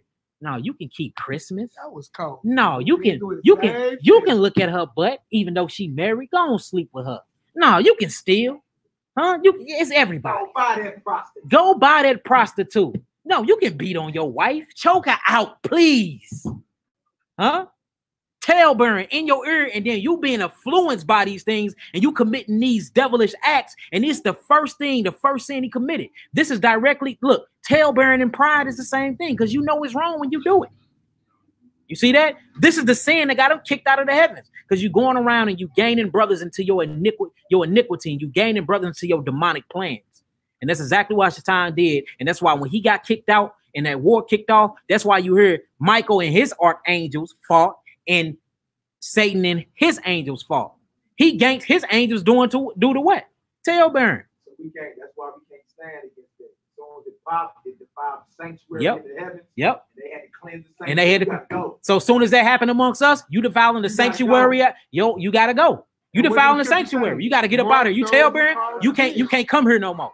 This got you kicked out of it. Look, this guy, if this gets Satan kicked out of the kingdom of heaven, and because he defiled the sanctuary with tail bearing, you most definitely can't be in the sanctuary on earth. And we can't take a blind eye. You can't take a blind. If anybody tail bearing, talking about brothers behind their back, start calling them out, bring that to whoever's over that camp, period, because they can't come back down here. Period. Whether it's woman or female. If Satan, one of the highest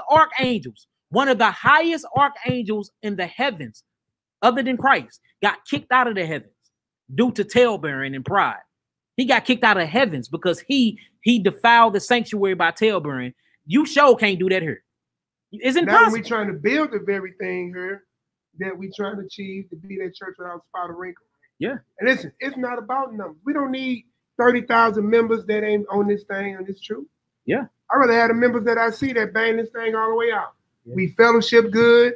We don't wrong each other. We can eat good. Our children are safe. I don't need 30,000 people to do that with. Yeah, no, that's tail bearing. Now look, check this out. It get deeper, y'all. So I'm like, dang, if this say that, I said, I wonder if there's any more other Hebrew words for tail bearing. Do y'all know it's another one that says whisper, and it's connected to the enchanted one, Nakash, the whisperer that was in the garden? Lip bumper. Man, look, hey, this guy deep. So look, all of this traces directly back to Satan in the garden, and not only in the garden, but in the heavens. It's like, boy, look, sin is way more deeper than what we think, y'all. It is. It's way more deeper than what we think. Hey, Mally mentioned it earlier. I pay attention. Full circle. We were just talking about the book of Daniel. What sits at the? Let's see, we got paying. What sits at the right hand of Satan? What two entities? Anger is one. And lying. Uh-huh. That same whisper, lying. God ain't gonna kill you. Yep. He just don't want you to be a god. He just don't want you to be a god. Nah, them niggas coming up with their own doctors down there. I ain't going down there. Them niggas got their own doctors. Or I've been teaching way before them niggas. I've been out here teaching 40 years. Let's go back to where we came from. You ain't gotta listen to them. I'm telling you, these guys going off, man. Boy, look, that's what got Satan kicked out of that. So everybody like, well, it was pride that got him kicked out. Okay, yes. What was it about the pride? Now we know what it was. These Negro was going to and fro trying to convince them to plead with him to rebel against God. That's what was going on. Against the sanctuary to rebel, yes. Yeah. Same thing that's going on now. Is that a coincidence? No, this is spiritual warfare that have became civil. Check this out. Now, how many fell with Satan? What was the number? A third. Yeah, 1/3, right? How many won't make it in Israel, and how many gonna make it? Well, 1/3. But we got a number that we got. No, I'm just talking about the same as. It's just for scriptural, though. Because it's a number that no man, that couldn't even number. So we ain't gonna. I'm not talking about this. What I'm saying. I'm talking about the fractional value. Third gonna be redeemed. Yeah, not the numeric. Whole number value. Yeah, the fractional value. Yeah. A third fell. And the third gonna on the third redeemed. And then it's funny how you got the 144 that come up first. See what I'm talking about? Yeah. The battle horse. Yeah, the battle horses. Yeah, I got you now. I just know how people like to take out words. Them niggas making up new lines of scriptures. Oh, they know when he's coming back. You gotta be particular, boy, because our enemies is listening. Don't Enoch mention like 220 or something? Yeah, Enoch started. So if you read the book of Enoch, you do see numbers. But when you read that, that's from the it's the Russian side of the book. So I don't really go. I go off the original Dead Sea side, because on the Dead Sea side they don't have the number. But if you read it from I think it's Slovakian side or something like that, Salvic side, they start numbering stuff. And the Salvic side was not a part of the Dead Sea Scrolls that they found in Mount Quran. So I don't really go off of that.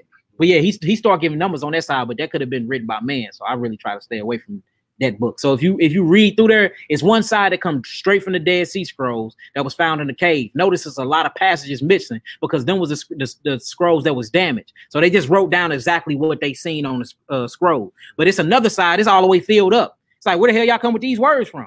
They just put things together and what they thought it would say. Yeah, I think this is gonna say 238,000. You're like, no, brother, you can't go off of that. You see what I'm saying?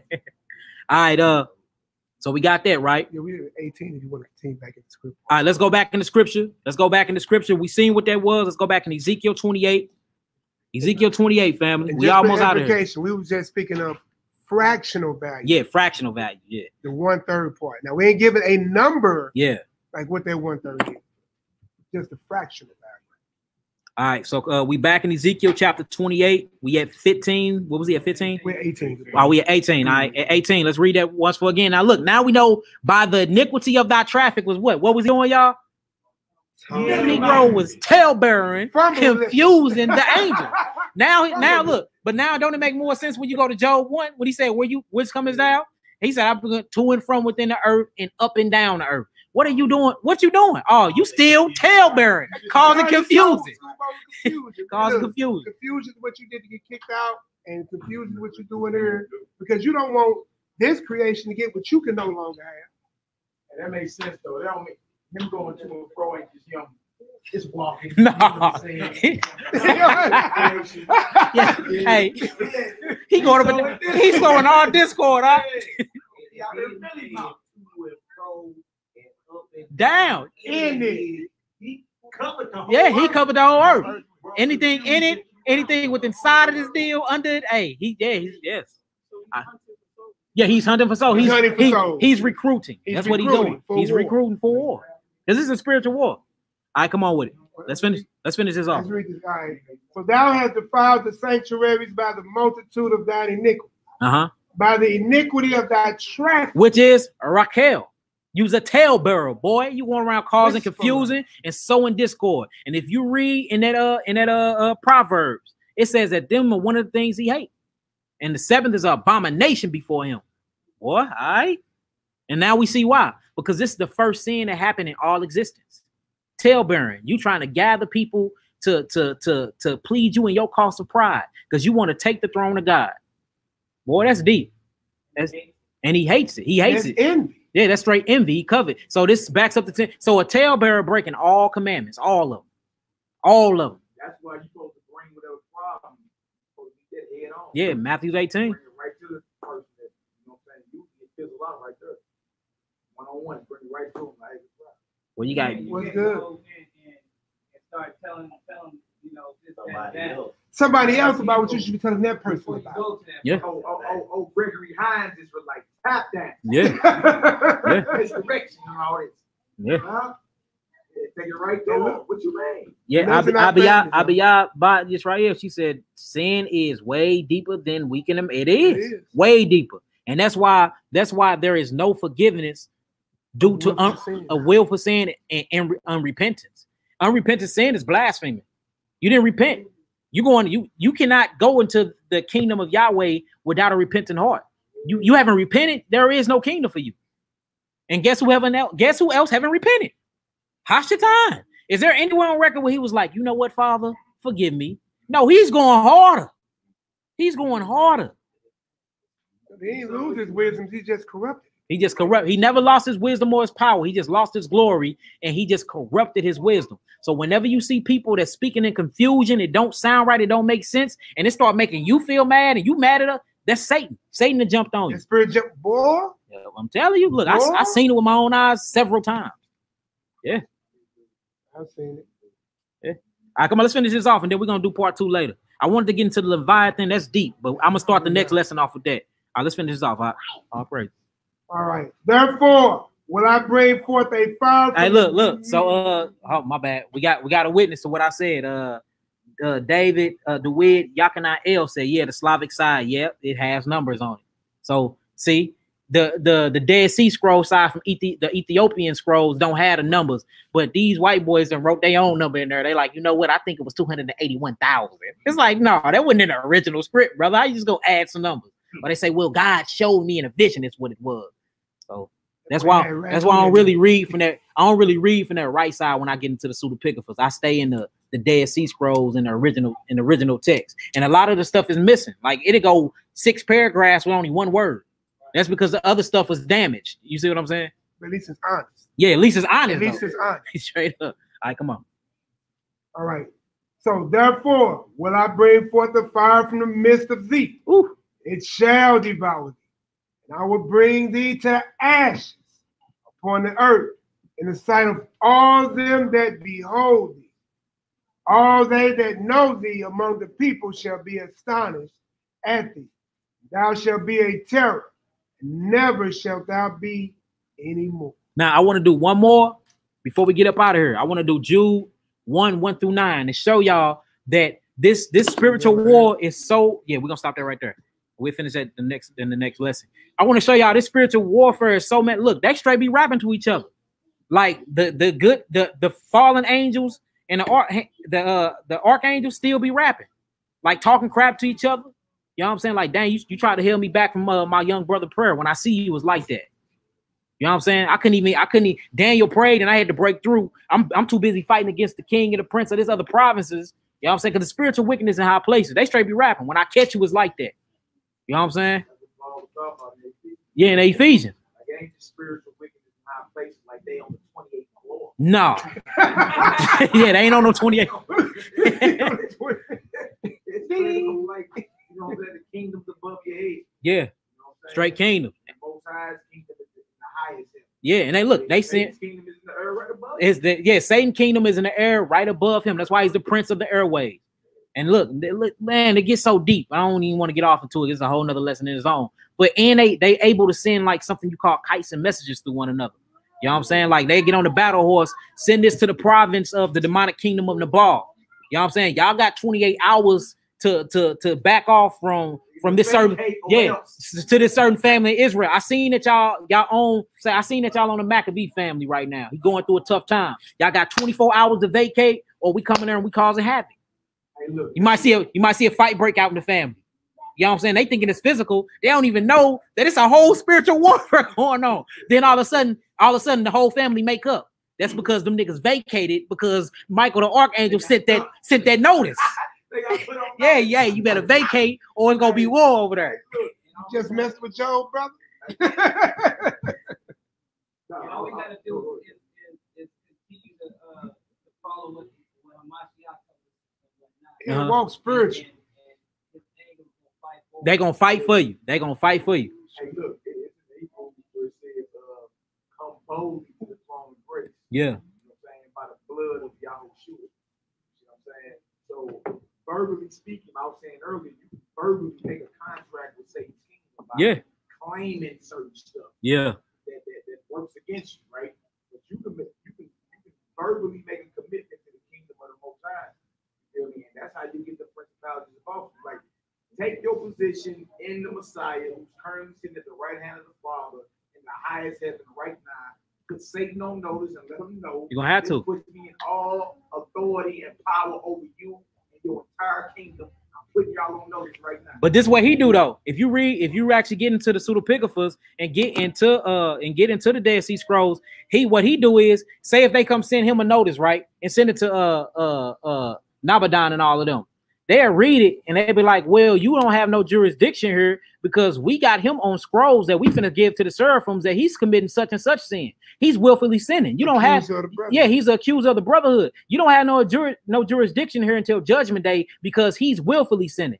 You can't come tell me to vacate if this Negro is willfully sinning against his wife or if she willfully sinning against her husband. I got all authority to be here right now. So what they do is they write it on the scroll and then they take it back to, I can't think of his name, that ends in the L, and then they want him to present it to the seraphim. And look, it's a whole fight over that. The seraphims take the scrolls, they bang, they burn them up. Man, look, it goes down up in these spiritual kingdoms, man. That's what I'm saying. Look, you have to break that power that's over you. You can break the contract with Satan whenever you want. Yeah, you can break that. What Mali's saying is you can break the contract with him whenever you want, y'all. They saying they can't hear you. You can break that by any time. You know what I'm saying? This nigga has no authority over you. You don't. But you got to take and claim your position in Christ in the highest heaven. And when you do that, you are claiming power and authority over Satan and his kingdom. His kingdom ain't higher than the Most High's kingdom. Yeah. Nor is it more powerful. Yeah. I'm telling y'all what I know. Let's read the apocalypse of Zephaniah. The apocalypse of Zephaniah. It's a few of them, y'all. But look, we're gonna get into it in part 2. I got them written down. It's just I got too much to go through because I wanted to talk about the Leviathan and then lead it back in. We're not even finished with Ezekiel yet. So I'm finna leave off with one more scripture and then we're gonna do part 2 before I go out of town. So I'll probably do it Sunday because I'm leaving Sunday night. This Sunday. Yeah, this Sunday. Let's do tomorrow night. I'll be gone for a week and a half. Let's do this. Look, let's leave this off on Psalms 91 verse 11. We're gonna leave it off on there. Oh, my bad, family. I'm bouncing around. All right, first we got to see the conversation in Jude. Let's go Jude 1 through 9 first, and then we're gonna leave it off in Psalms 91. My bad, family. Dang, y'all on my head. Like you going off. No, it's crazy. Okay, I was going he already got that. Yeah, no, that's on my next. I purposely didn't read that. He got it. Well, I'm on it. Yeah, spiritual wickedness in high places, principalities. I gotta break that down in its entirety. So I'm gonna do that. I'm gonna do that tomorrow. So yeah. Okay. And then I snuck in salt. He already got it over here. Yeah, man, get out my book, man. I'm over here getting all the notes about it. So we're doing Jude 1. How far you want to go down now? Go to Jude 1 through Jude 1 through 9. I'm trying to think. And look, and don't give in to anger. Don't give in to lying. Don't give in to these things that you know sits at the right hand of Satan. As a matter of fact, we ain't gonna even do 1 through 9. Let's just do 9. Do 9. All right. So we're Jude 9. Man, do Jude 8 9. Do 1 through 9, brother. All right, Malaki. Hey man, look, it's too good, but we gotta read it. Let's do it. All right, let's get it. Malaki. All right. So we're at Jude 1. Jude, the servant of Yeshua the Messiah, the brother of James, to them that are set apart by Yod-Heh-Wah-Heh, the Father, and preserved in Yeshua the Messiah and call. Come on. Mercy unto you, and peace, and love be multiplied. Come on.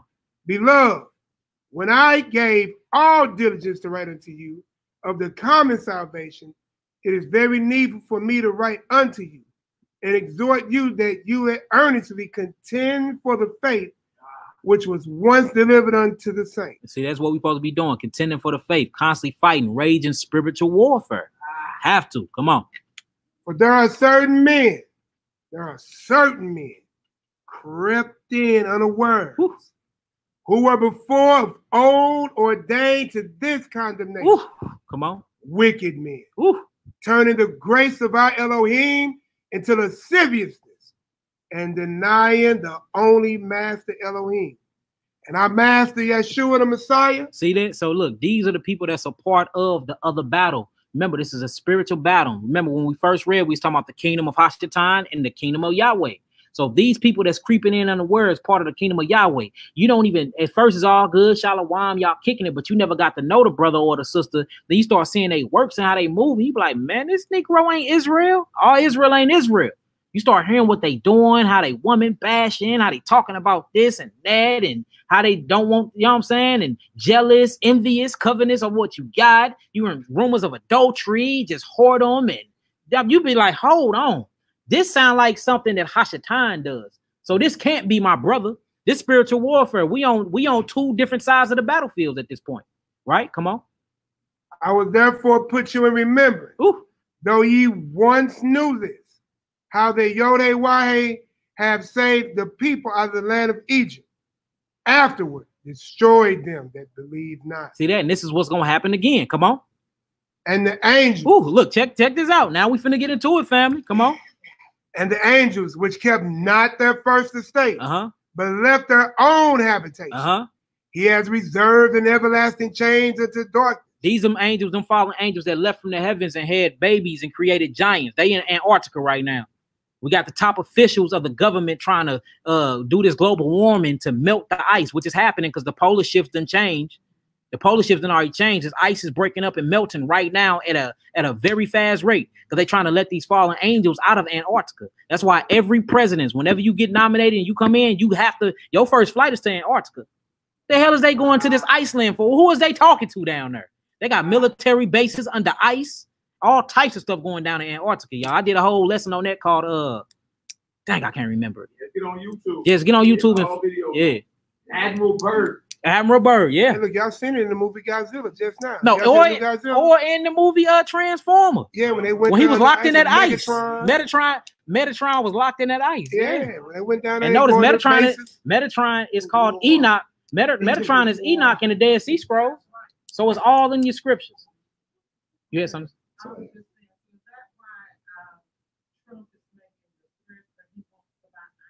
Yeah, most def. Yeah, then the Greenland is Iceland. Yeah, yeah. And then North Pole is really South Pole, and South Pole is really North Pole. Yeah, it's a whole thing. And notice you can never fly over these You can never fly over these. It's straight. You can't fly over them. Or they would look. I'm talking about if you get a kilometer near it, they will shoot you down. Why is that? They're gonna realize that the earth is hollow and some more stuff. They be like, oh no. I'll tell you, it goes down. All right, let's keep it going. Verse 6. And the angels which kept not their first estate, but left their own habitation, he has reserved an everlasting chains under darkness. Under darkness. Come on. Unto the judgment of the great day. Come on. Even as Sodom and Gomorrah and the cities about them in like manner, give themselves over to fornication. Come on. And going after strange flesh, and set forth for an example, suffering the vengeance of eternal fire. Come on.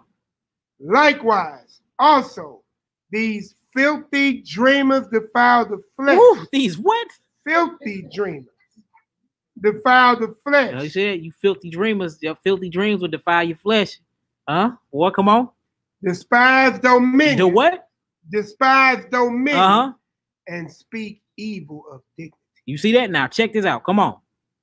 Yeah. Notice it says yet. And all this going on, all this evil, all this spiritual warfare. Yet what? Michael, the archangel, who contending with the devil. Who what? Contending with the devil. He disputed over the body of Moses. See that? So they be rapping with each other. They had a whole contending dispute over the body of Moses. Him and Hashatan. So we see that they still even be rapping. Yeah, when I catch you, it's like that, my nigga. Straight up. You influence who? Dang, Lil Ray got killed because you did what? Huh? You influence him to drink some Four Loko and take some K2 weed? Oh, when I catch you, it's like that, bro. I got smoke for you when I see you. I see you out here influencing Israel to die, because you know Michael is over Israel. He's the angel that's over us. Yeah, Daniel 12. So Daniel 12, yeah, chapter verse 1. So look, when you start seeing what's going on in Israel and we see losses, Hebrews dying in a mass loss, that's actually a loss that the Michael done took. So whenever somebody die in Israel due to wickedness and sin, this means Michael done lost the fight, not the battle, because Yahweh gonna win the battle, of course, but the fight. He gonna win the war, but he done lost the battle. He done lost the fight. So, you know, he taking hits. Look, Michael been taking major hits for us. Straight up. Do y'all realize that when spiritual warfare go on and then you have the right angel on your right shoulder and the unjust angel on your left shoulder and you battling back and forth between sin and you choose sin, you just got your angel killed. You just got your angel. Your angel just took a loss because you too weak in the flesh to choose his influences. This is how deep this stuff go. It's a psychological warfare. Straight up. That's why he's gonna stand up. Yeah, he gonna yeah. I'm done with it. Yeah. And after, hey, he is. It said it though. Michael, he gonna stand up, and then that day, right after that, he says he gonna come gather. The people gonna, and I ain't talking about we all gonna get caught into the rapture, none of that. You know what I'm saying? But yeah, like it's a time where this is running out. Angels ain't finna keep taking so many beatings for us. This ain't finna go on forever, y'all. It's not.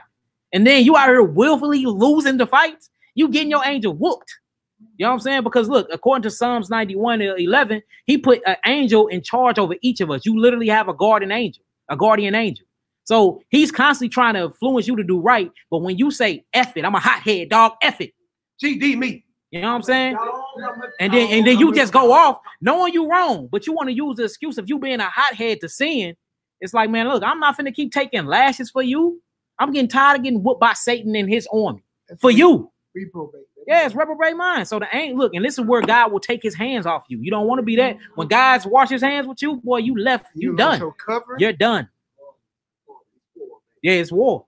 Embrace it. Love it. There's a show called Dominion. Mm-hmm. And in this show, there's a man pussy, white people, but it looks like they don't know that, but it's the other nations, pale people. And it's Sister Day, y'all. Y'all won't hear. All over the blueprint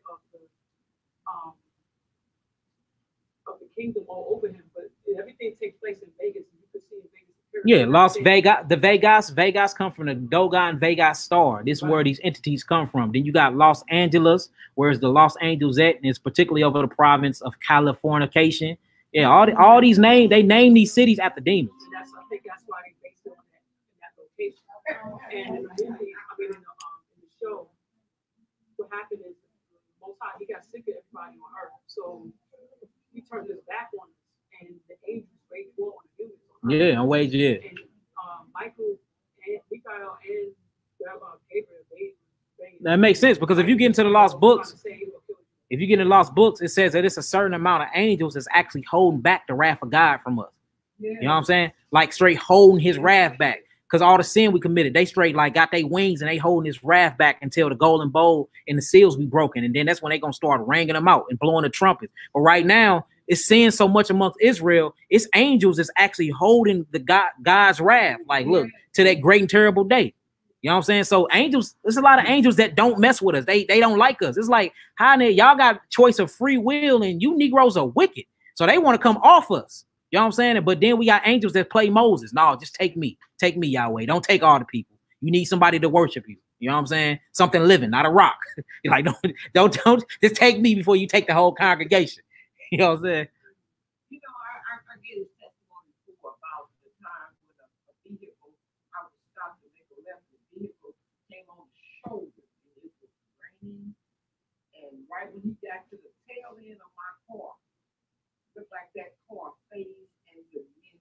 We was all like, Psalm 91:11. Your archangel came and helped you out. Now, Iman, imagine if you constantly sinning, that accident probably would have happened. The angel was like, you know what? I ain't moving the car today. This car just total the car out. You see what I'm saying? Yeah, we really dealing with wickedness in high places, y'all. For real, for real. And when you look up that word where it says rulers of darkness, that's the Greek. I don't want to say it's wrong, but if you read it from the Greek lexicon, it says rulerships. Rulerships. This is organizations of wickedness, not just rulers. It's rulerships. This is rulers that's over their own organizations, all under Satan. That changed your whole thought, your whole perspective of wickedness. This is organized crime, y'all, that's been done to us. It is organized crime that's been done to Israel. We're being robbed. Look, we're being robbed and spoiled of our glorious bodies. We're being robbed and spoiled of the kingdom of Yahweh because we're ignorant and unaware to the fact that Satan really do exist. We just use this. We just talk about him and use him to the point to describe good and evil. And we don't even know what evil is. Like evil is something else.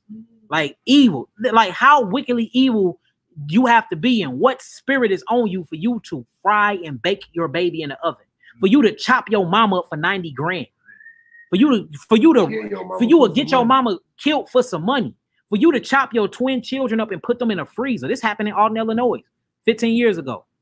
Chopped her children up and put them in a deep freezer. Leave your babies in the hot car, but you got out the hot car. Yeah, man, it's crazy. It's crazy. It's crazy. All right, come on, let's finish this off. Verse 9. Yet Michael the archangel, when contending with the devil. So he contending with who? The devil. And a dispute. Come on. About the body of Moses. See that? So look, so you know how paper wars go down on here? And on earth, paper wars go down in the heaven. He go holler at one of his lower angels, saddle your ass, saddle your horse, and go run these papers. I need you to go look, drop an envelope off to the province of Asmodeus. Go holler at him.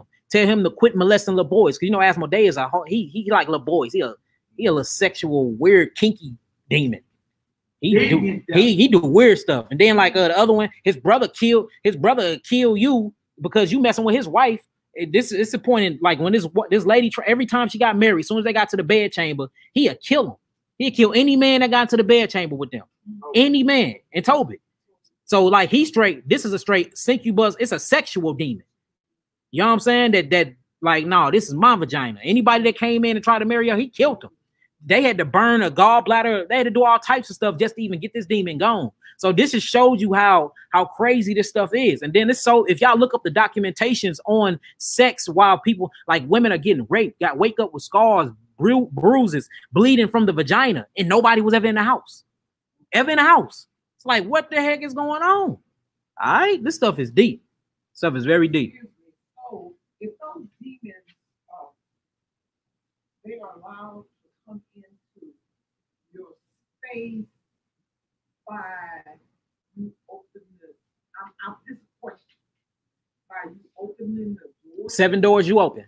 But we're gonna speak on the 5. Your eyes, because for the eyes have not seen, for the ears have not heard, or the eyes see and they want more. The mouth tasting and want more. It's that prideful lust spirit, the lust of the world that we only experience through our senses. The only way you can sin is through your senses. You can't sin no other way. So Satan uses these electrical currencies because that's all your senses is connected to your nervous system. And this is what keeps your brain powered up via your liver, because your liver grounds your brain. This is how you operate in this realm that we call reality. So what Satan is, since he's an electrical being as well, he's the prince of the airways or the frequency. All he do is hack your channel. How you be listening? Have you ever been on the phone and then you hear somebody else's conversation? You be like, who the hell is that talking in the back? That's Satan trafficking the airways. You heard what he said? He traffic. He go up and down, to and fro, and he imposes his will on you. And that's when you know you just got you hit. You know what I'm saying? All of a sudden, dang, I ain't masturbated in 8 years, but it shows a good thought for the day. I ain't touched myself in 8 years. All of a sudden, out of the blue, I want to touch myself. Yeah, you see what I'm saying? It's just all tight, you know, right after you're right. You see what I'm saying? It's just certain ways and we speaking this because this is real life stuff. The way he hits you. He hit, boy, I'm telling you. Hot loins. Yeah. Brimstone draw. Brimstone draw. Oh, no problem. All right, no, let's finish that off. We still ain't finished it off. Come on, E, let's get it. Durst not bring against him a railing accusation. You see that? Durst not bring against him a railing accusation. What?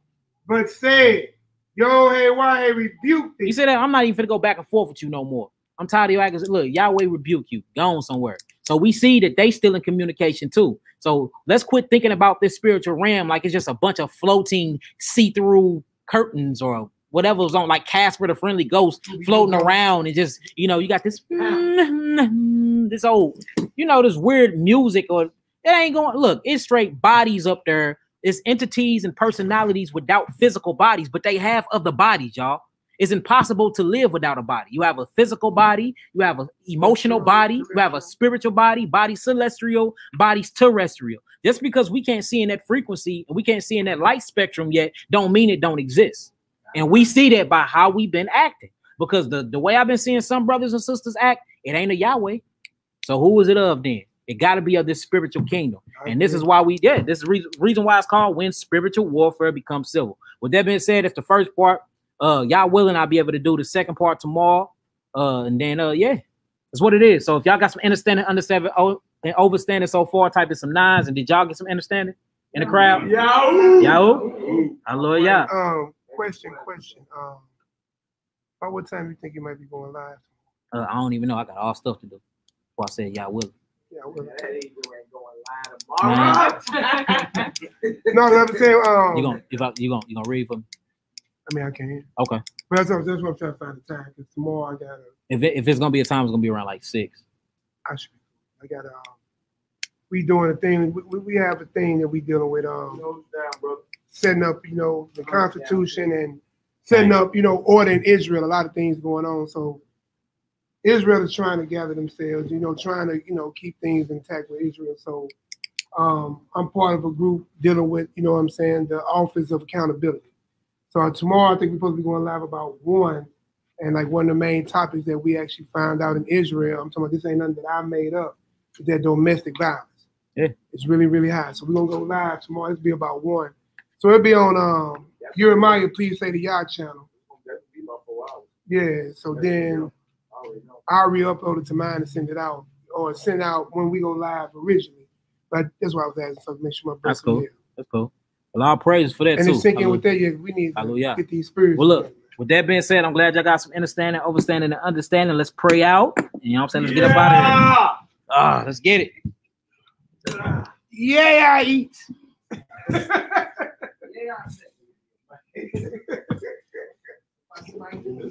Yeah, I sleep. You botching my eat. You know, he exercise every time he gets on. So look, I'm gonna sing my prayer in Hebrew and translate it in English, and then Maccabee gonna lead in the prayer. Y'all ready? Yeah, y'all know we gonna rattle some heavens. We ain't gonna play no games now. Let's do it.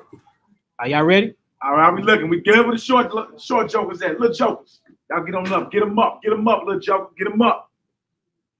Get them up. Are y'all ready? Yeah, all right. All right.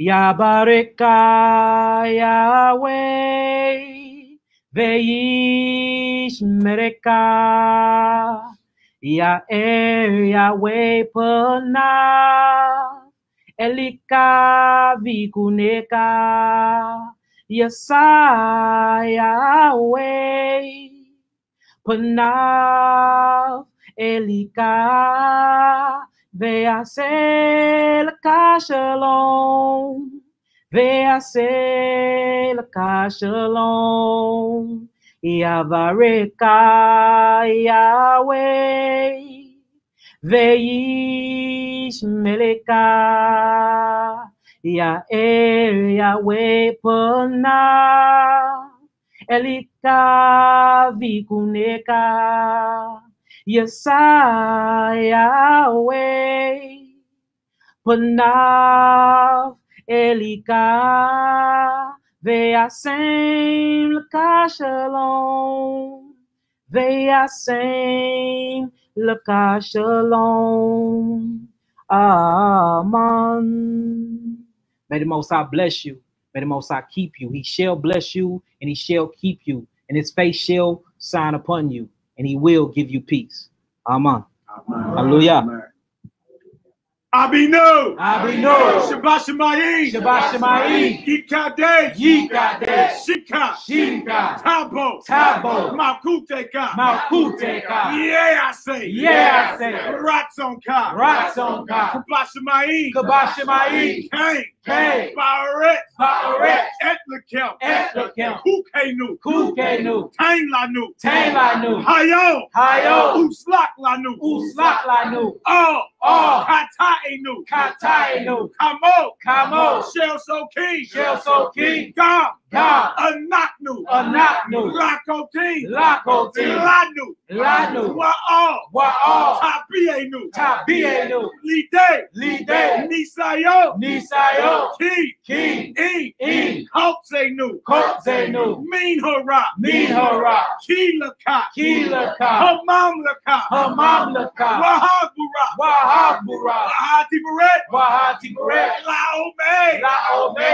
Olami. Olami. Amen. Amen. Hallelujah. Hallelujah. Hallelujah. Hallelujah. Hallelujah. Hallelujah. Praise the mighty God. Our Father. Our Father. In heaven. In heaven. Holy is your name. Holy is your name. May your kingdom come. May your kingdom come. And your will be done. And your will be done. In earth. In earth. As it is in heaven. As it is in heaven. Give us this day. Give us this day. Our daily bread. Our daily bread. And forgive us. And forgive us. Our sins. Our sins. As we also. As we also. Have forgiven those. Have forgiven those. Who sinned against us. Who sinned against us. And lead us not. And lead us not. Into temptation. Into temptation. But deliver us. But deliver us. From the evil one. From the evil one. For yours is the kingdom. For yours is the kingdom. And the power. And the power. And the glory. And the glory. Forever. Forever. And ever. And ever. Amen. Amen. Hallelujah. Hallelujah. Hallelujah. Hallelujah. Hallelujah. Hallelujah. Praise the mighty God. Yod Hey Wahey. Yod Hey Wahey. Yahweh. Yahweh. Elohim. Elohim. El Yod. El Rain down. Rain down. Your Ruach. Your Ruach. HaKodesh. HaKodesh. Let your power. Let your power. In your mind. In your mind. Live. In us. In us. Forever. Forever. Bahashim. Bahashim. Hamashiach. Hamashiach. Yahushua. Yahushua. Yod Hey Wahey. Yod Hey Wahey. Yahweh. Yahweh. Elohim. Elohim. El Yod. El Yod. Rain down. Rain down. Your Ruach. Your Ruach. HaKodesh. HaKodesh. Let your power. Let your power. In your mind. In your mind.